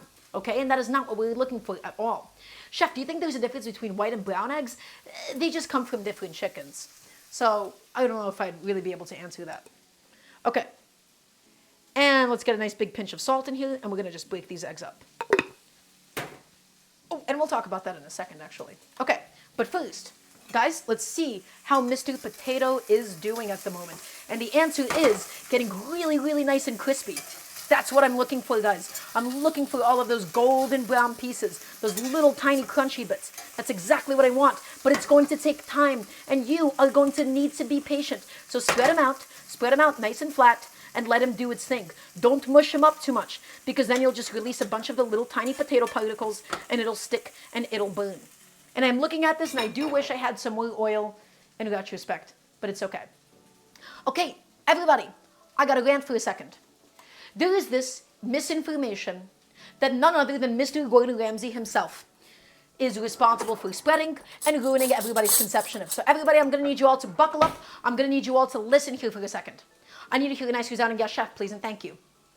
The idea that pre-salting your eggs makes it watery is complete misinformation. I don't know where it came from. It came from the fact that when somebody beat them up and they were like, oh, the raw eggs look more liquidy. It increases moisture retention. Pre-salting your eggs and 15 minutes in advance, 10 to 20 to 30 minutes in advance, has been shown to increase moisture retention. Adding salt at the end draws out more water than if you were to just pre-salt them. So we're just beating them up side to side. We don't have to get a perfect beat on these things. Okay, it's gonna be, you know, breakfast tacos, right? So a little bit of heterogeneity there is always really nice to have. But guys, this entire idea, this entire notion of pre-salting your eggs, making them, excuse me, what's the word here? What's the word I'm searching for at the moment? The entire idea of pre-salting eggs, making them watery? Absolutely nonsense. Absolutely nonsense. It is nonsense. It is complete misinformation by somebody who has no idea what he is talking about at all, quite frankly. Okay? So guys, take a look. My eggs, lovely, all beat up. My onions, my jalapenos, my bell peppers, those are all going to be added in towards the end. I'm going to put all of this stuff behind me, put it behind me, and into the past it all goes. My sujuk is ready. So the only things that we really have left to do, guys, we have to grate some cheese and we got to chop up the sausage. So let's get my cutting board out one more time. Let's get it out and ready to go. And I'm just going to grab one more paper towel to put on so it doesn't slide around. I've heard the opposite, that it makes them firmer after cooking. It doesn't really, all that it really does is it increases moisture retention. And if anything, it does make them a little softer. Also, hi Kaze, it's lovely to have you. And yes, Nazo, absolutely. There is so much cooking misinformation just out there in the world, okay? So much. So much of it is just things that people say, right? People say without really ever thinking about it too much. Okay, and let's just, again, I'm agitating my potatoes every so often. I'm scraping up the bottom using my fish spatula to make sure nothing is sticking. And we're getting these potatoes, guys, properly and beautifully crispy with just a little bit of cook time, with just a little bit of love and a little bit of care and affection. Whew. Okay, so guys, let's go ahead and chop up the sausage. So why did we go through with this? Why did we cut them into coins if we were only going to chop them up after? Well, I'll be happy to explain it to you. If we were to first chop these up into an ideal size, the sausage itself would have lost so much fat and would have lost so much moisture that we would have just gotten like these little tiny crispy crumbles. I am looking for this sausage to still be somewhat moist when we do end up eating it, okay? So it's not completely bone dry on the inside. Look at that sausage. So good. Oh my God, that is so yummy. And so all that I'm gonna do, we're gonna cut them like this, and then we'll just chop them up into slightly smaller bite-sized pieces. And these are only gonna just get heated back through, guys. These are not gonna be cooked up anymore. We're not gonna dry this out. I just wanted some optimal sausage here. Slice it in half and slice, all the way through. And this way, we have juicy, still crispy on the outside, but still juicy chunks of sausage, which is what I wanted in my breakfast taco. Now, we wouldn't put these whole coins inside of the taco itself because it would just all fall out immediately, right? There would be no joy in eating something like that. So we want this filling to make sense. And so we give it that chopping stage. I'm going to go back to the potatoes now, just see how they're doing. Hey guys, ooh, those are the kind of diner potatoes. That's what I'm looking for. Nice and crispy, getting nice and properly brown, guys. That is awesome. These potatoes are slowly but surely getting there. And I could have probably done with a bit more oil now, in retrospect, but that's okay. Is everybody still watching? Can I please hear a nice yes, chef? I know this is a long stream. I know today's a long cooking show. I know, everybody. But we're sticking with it all. We chop it, we take it, chop, chop, chop. We get all of these. Guys, this Sujuk is so delicious. So yummy. But again, feel free to use whatever best quality local sausage you have available to you. But this is a treat. This is amazing. Okay, and last one. We're basically just making a little breakfast hash, you know? And let's add this into the bowl, or the plate, excuse me. And then we gotta just shred up some cheddar cheese. Also, Soli, hi. Hello, it's lovely to have you here. Welcome on in. So all of my Sujuk, all of my lovely sausage, we're continuing to fry my potatoes simultaneously. Again, the key to properly fried potatoes, pan frying potatoes, medium to low heat. If your heat is too high, you're going to end up scorching and burning the outside of the potatoes. How many times have you gone to a diner and you got like some of their like home fries, okay? Home fries that were just like black and burnt on the outside and raw in the middle. How many times? I want to hear a nice me chef from everybody who has experienced such a thing. And that is not what I am in the business of inflicting to other people. I want lovely crispy potatoes, guys. That's all that I want. That's all that a girl wants. Okay, or whatever I am. Okay, break it up, keep it happening. It's all getting nice and crispy, but the key, guys, the key is time. You need time to get them all crispy just the way that you want them. Okay? With that old oil, which is already fried 500 portions, absolutely. But look at these potatoes. And now, guys, we're just going to inspect them, just see how they're doing. So little firm, but beginning to get there. And they have like that, you know, like that home fried, like that diner feel to them, right? Which is kind of what I was going for this filling. And it's going to get mashed up a little bit when we do start mixing it in with the egg, which is the goal. We want to cook this until it is almost falling apart.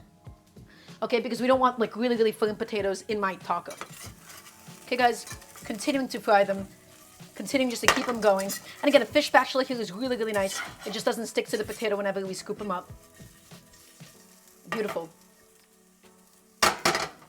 I know I'm saying beautiful to a bunch of frying potatoes, but guys, frying potatoes is actually quite the beautiful thing, isn't it? Does anybody have any questions for me in the meantime? Because again, we have so little left to do. The only thing that we really have left to do is just kind of grating up the cheese. So I'm gonna go ahead and get that ready now. Guys, that sausage, delicious.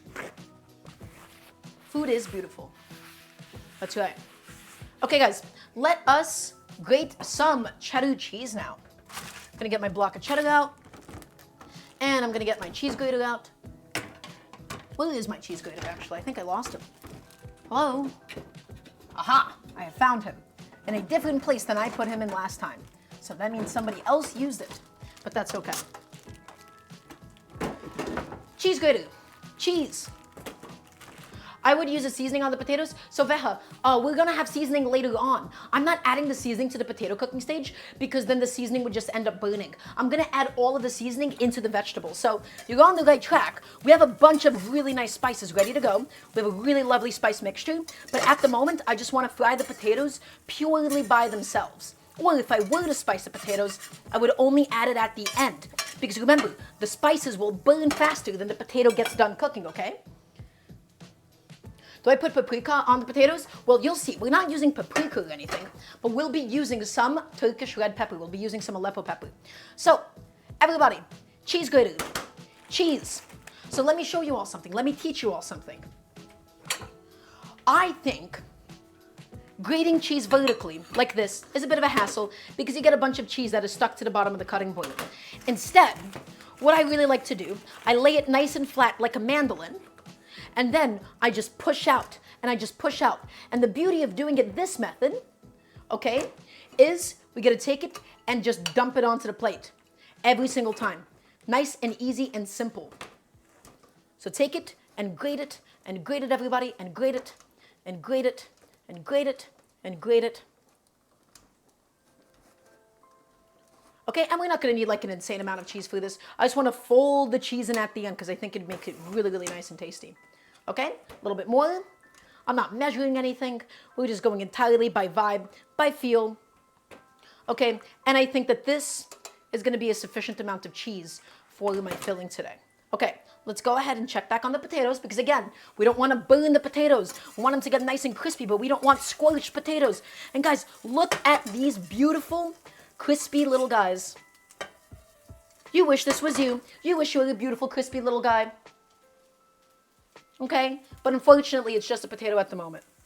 And they're getting nice and soft now. They're getting nice and crispy. The softer that they get too, the more like those little particles. You get a lot of surface area. They really, really crisp up that way. It's getting there, guys. It is getting there.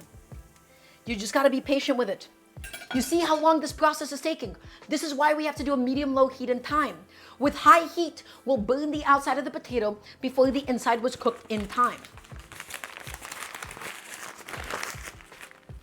Okay, and so low, medium heat is the key for this. In fact, there's almost no times in cooking lately where I feel like, oh yes, I'm going to be explicitly using a high heat for this. I feel like low, medium heat has just been, you know, the constant standard of so many different things that I want to teach you all. Temperature control, guys. Temperature control is one of the most important skills as a chef that you will learn. And I am here trying to teach to you and explain to you all of the different ways that we want to really think about this, okay? I want to make sure that my teaching does not fall onto deaf ears. Okay. Low, medium heat, my friends. Low, medium heat. And what are we rewarded with at the end? All of these gorgeous, crispy little potatoes. Look at them go, guys. Look at them go. We're almost done. We just want to get them mostly browned. It's okay if we have a couple of blank spots. Look at these potatoes. Look at them. Perfect.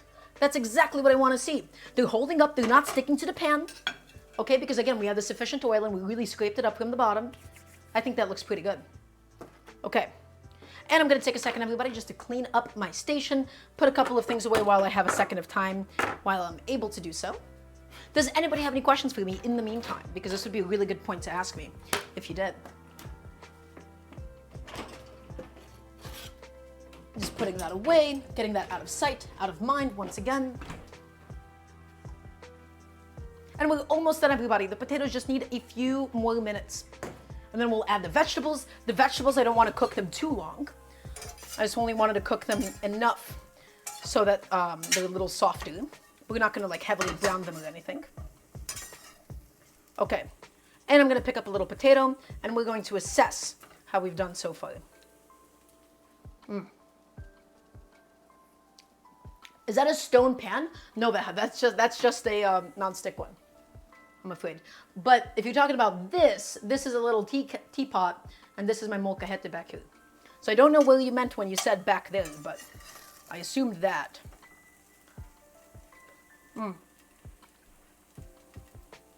Oh, that's good.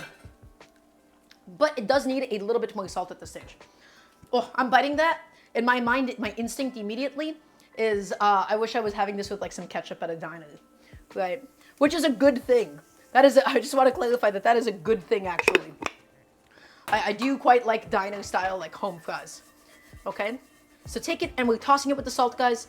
Tossing it, tossing it, tossing it.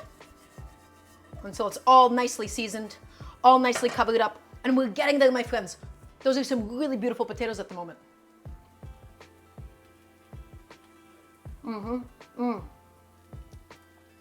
Nice and seasoned now. Nice and crispy. Okay. Everybody, I think while we could continue to cook this, I'm going to call it here. We're going to stop cooking it here. I'm going to get that onto my transfer plate. I might have spilled a couple of potatoes around, but that's okay. We're going to get that pan back onto the heat. Okay, and again, why did we take the potatoes out before we added the vegetables? Because the pan would have been so crowded with the vegetables if we added it immediately. Okay, so guys, a little bit more oil, okay, because we don't want the vegetables to stick or anything. Also, Noelga, thank you so much for stopping by. A little bit more oil goes right inside. And this is going to make a lot of filling, so don't really worry about like, oh, the amount of oil, it's over. It's fine. Peanut oil goes inside. Let's go ahead and heat this up again. And it's okay if we have some potato bits. That all is not going to become an issue. Just putting a few things away. A little bit more oil. And guys, the vegetables I'm actually going to do on a medium-high heat. My goal is not to get a very like fully caramelized, fully soft vegetable. I want my vegetables to still have a little bit of bite to them. I want them to still have a bit of bite. I still want them to have a little bit of a crunch to them, okay? I don't want completely soft cooked vegetables, hence why we did a small to medium dice on all of it. So we're getting our oil back up nice and hot, and in goes, on a medium heat now, medium to high heat. We're gonna be doing all of my onions, my jalapeno, and my bell pepper, guys. And we're adding it all in, just like that. Lovely. And let's season it with some salt, everybody. Let's hit it with a good amount of salt. And again, medium-high heat cooking. I am not looking for deep caramelization here. I'm not looking for any deep browning. All I really want to do, guys, is again, just get them a little bit softened and a little bit of color developed on them. Okay? That is all that we're really looking for at this stage. And so, we take them, we can just give them a little toss to make sure that they're all nicely covered with the salt. And let them do its thing, guys. Whew. And then we'll add in the spices. We'll add in the garlic. All of that is still going to happen soon, and it's going to be incredibly exciting. So we're in the final process. We're in the final stages. Is everybody still watching? I want to hear a nice yes, chef. Please and thank you. We're going to switch over to a wooden spoon now for this job. And we're just mixing it around. We're mixing in all the potato bits into the vegetables because we don't want the potato bits to burn.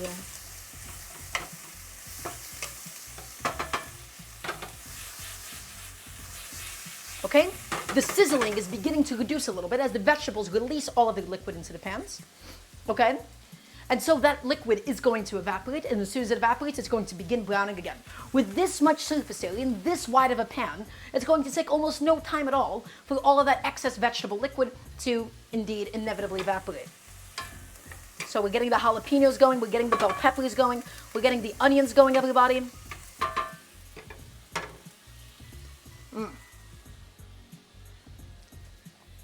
Oh, guys, those potatoes, just by themselves, those potatoes are amazing. I have to say, those are excellent. Those are so yummy. Take it, and again, we're just moving it around just to make sure that it's all evenly cooking. Take it and give it a little toss. And as the vegetables cook, as they get softer, as they collapse more, it just will be more difficult to toss it, but that's okay. Just keep it all cooking, guys.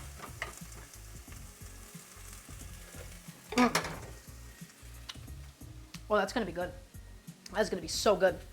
And a little bit more salt. because we want every component here to be fully seasoned. My onions, my peppers, my potatoes, my sausage. I want there to be flavor on every single level of this operation. Okay, I don't want to skimp out on it ever. And so the only question that's really left in me is, when would be the optimal time to add in the eggs? And I'm kind of leaning towards, I want to add everything back into the pan, and then I want to add the eggs in, and I want the eggs to just sort of be the glue to hold everything else in. It doesn't release as much water. And so the answer for that, the reason why it didn't release that much water, we have big chunks of vegetables. The smaller that you cut them, the more that you process them, the more liquid it's going to release. So it has to do with that, and then it also has to do with the size of, well, excuse me, I already talked about that. It also has to do with the size of my pan, excuse me. I have a really big pan. The water evaporates a lot quicker when you have this much surface area, as opposed to something like a pot with high sides and a smaller surface area. It'll take a significantly longer time for that water to evaporate then. So guys, again, all that I'm really looking for is I'm looking for some slight browning.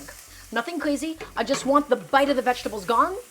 I want them to be slightly softened and slightly browned, okay? That's all that we're really looking for. A nice medium high heat. Does anybody have any final questions for me? Because this process, once we're done, we are done. And guys, we do the vegetables. Then we add in the garlic. We add in the spices. We let the spices toast.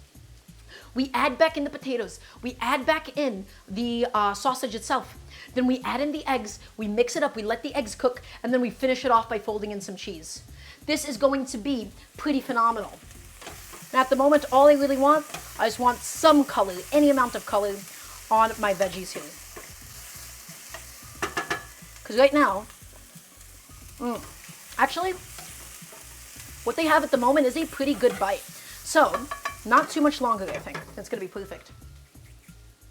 Is this going to be delicious, chef? Absolutely, it will be, sweetness and light. And also, guys, again, if you'd like to support the cooking show, if you'd like to support the stream, if you'd like to support what we do here, check out my Patreon, !Patreon. I know that today wasn't necessarily the best day I've ever had in terms of, wait a second, did I add my trash on top of the tortillas? I did, whoops. Today might have not been the best in terms of my tortilla execution, but if you'd like to support the show, if you'd like to support what we do here, please, please, please check out the Patreon. Ooh, okay, the tortillas, they actually came out quite nice, all things considered. Okay? Again, all we really want, guys, just some superficial char on it. Nothing crazy, just some amount of color so that it's not just completely boiled vegetables. There you go. And now I can smell it. I can smell the jalapeno, guys. And that is a really, really good indication that everything is happening according to plan. So, now we're going to add in the garlic. I need everybody's attention for this. I need to hear another yes, chef. Why do we add the garlic in now and not in the beginning? If we added the garlic in the beginning, it would burn. Because garlic has a really, really easy tendency to burn. It sticks and it burns and it has a higher sugar content than all of our other vegetables. So we add the garlic in, we lower the heat to a medium, we still want to fry the garlic, but we want to be constantly stirring it. Constantly stirring it, constantly stirring it. We never want to leave the garlic unattended. We don't want to walk away, we want to be mixing. We want to be mixing and mixing and mixing and mixing. I also got some garlic on my hand there for a second. Just keep it mixing, guys, keep it mixing, move it around, fry that garlic, toast that garlic properly, and toast it beautifully. And now similarly, we'll also be toasting my spices. All of my beautiful, luxurious spices, guys. My cumin, my coriander, my oregano, and of course my Turkish dried red chili. And we're just going to make sure that all of my vegetables are properly and beautifully coated and all of those spices. And we're toasting the spices so they're not completely raw, okay? And it might be a lot of spices relative to those vegetables, but it's going to flavor everything else so, so, so well. So, again, cumin, oregano, coriander, and then my Aleppo pepper. And now, guys, now that my spices are toasted, we add in my potatoes. And we'll just mix everything up just to make sure that everything is heated back through. And I'm half considering deglazing this pan, but then I'm also realizing that might be kind of silly. To do with like potatoes, so probably not. So I'm just going to scrape the bottom of the pan and make sure that all of those spices just go back inside. Whew. Everything is getting there, my friends. It's all coming together slowly but surely. And at the moment, we just have a breakfast hash, but we're going to take it to the next level and finish it off in just a moment's time. So that goes in. Sausage goes in just to be able to heat it back up. We don't want to overcook the sausage, guys. I don't want chewy, dry sausage. I just want to be able to heat it back up so it's nice and warm. Okay, okay, okay, awesome. Everybody, this is what now happens. And now, so these eggs, they're probably going to stick like hell to the pan, but honestly at this point, I don't think I really care. I just want my eggs to essentially be the glue behind this whole operation, okay? I want my eggs to be the glue. I want my eggs to just bind and hold everything together beautifully. So we pour in the eggs, we give it a second to set so the potatoes don't immediately absorb it. If we mix it in immediately, we're gonna have a bunch of potatoes saturated in raw egg. And that is not what I, at least, am looking for today. But now, guys, we take it and we mix it up, and we mix up and we break it up, and we properly and beautifully scramble up these eggs. And we could probably even shut off the heat at this stage. I think we have enough carryover heat. We might have enough carryover cooking that it just will be totally okay. And we take it and we mix it up, guys. We mix it up. We want the eggs to just hold this filling together. We want it all to cook out. The egg is still raw. That egg is still slimy. So take it and mix it through with everything else. Take it and mix it. Whew. My hand is exhausted. Eggs don't like heat? No, it is okay for eggs to occasionally get a medium-high heat. That is totally fine. We're mixing it up often. Now, if we were to overcook it, we would tell because the egg would just sort of begin turning watery as the protein ends up seizing up a little bit too much. But I promise you, at the moment, my heat is not too high. Okay? My egg is sufficiently cooked. Now we could probably shut off the heat. And everybody, last but not least, the final addition. Cheese.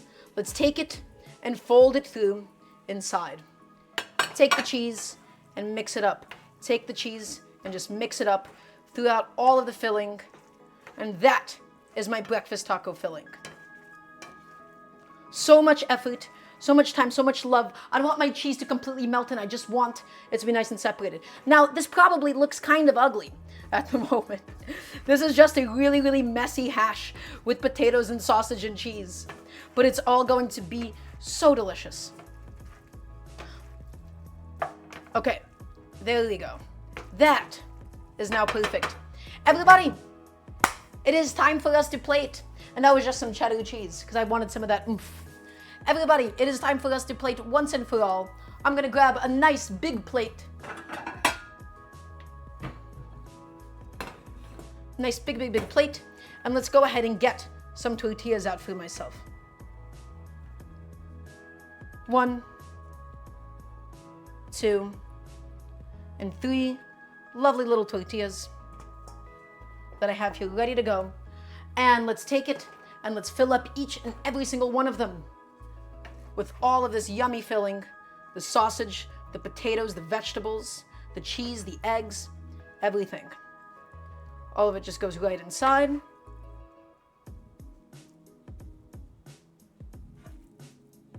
Beautiful. Okay, and I think this one's missing a little sausage, but that's okay. And guys, let's not forget, we still have in my fridge, I have some of my lovely jalapeno crema. Come on, up, open. Why won't this open?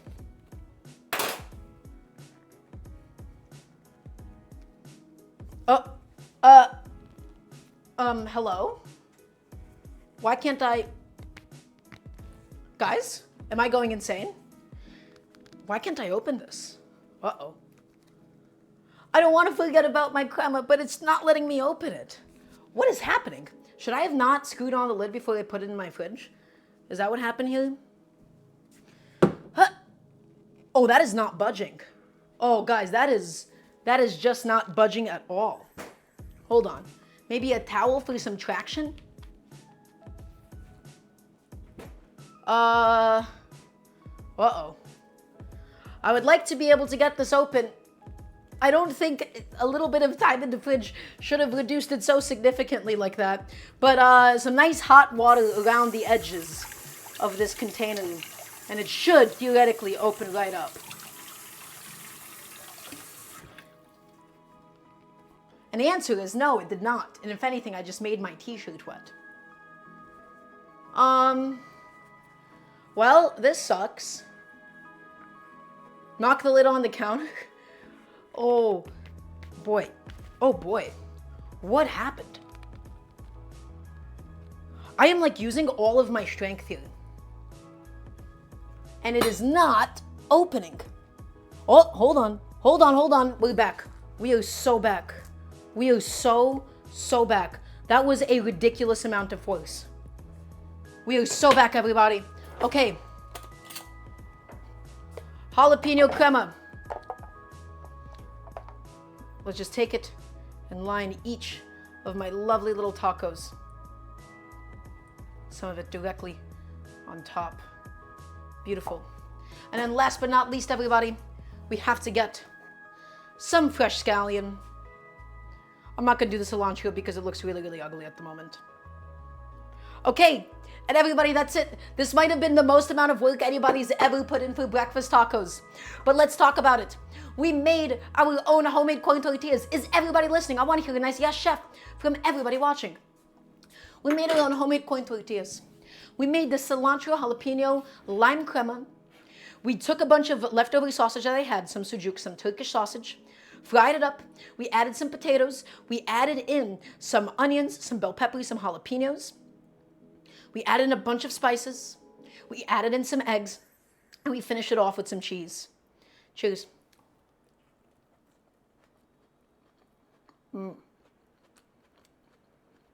Oh my God.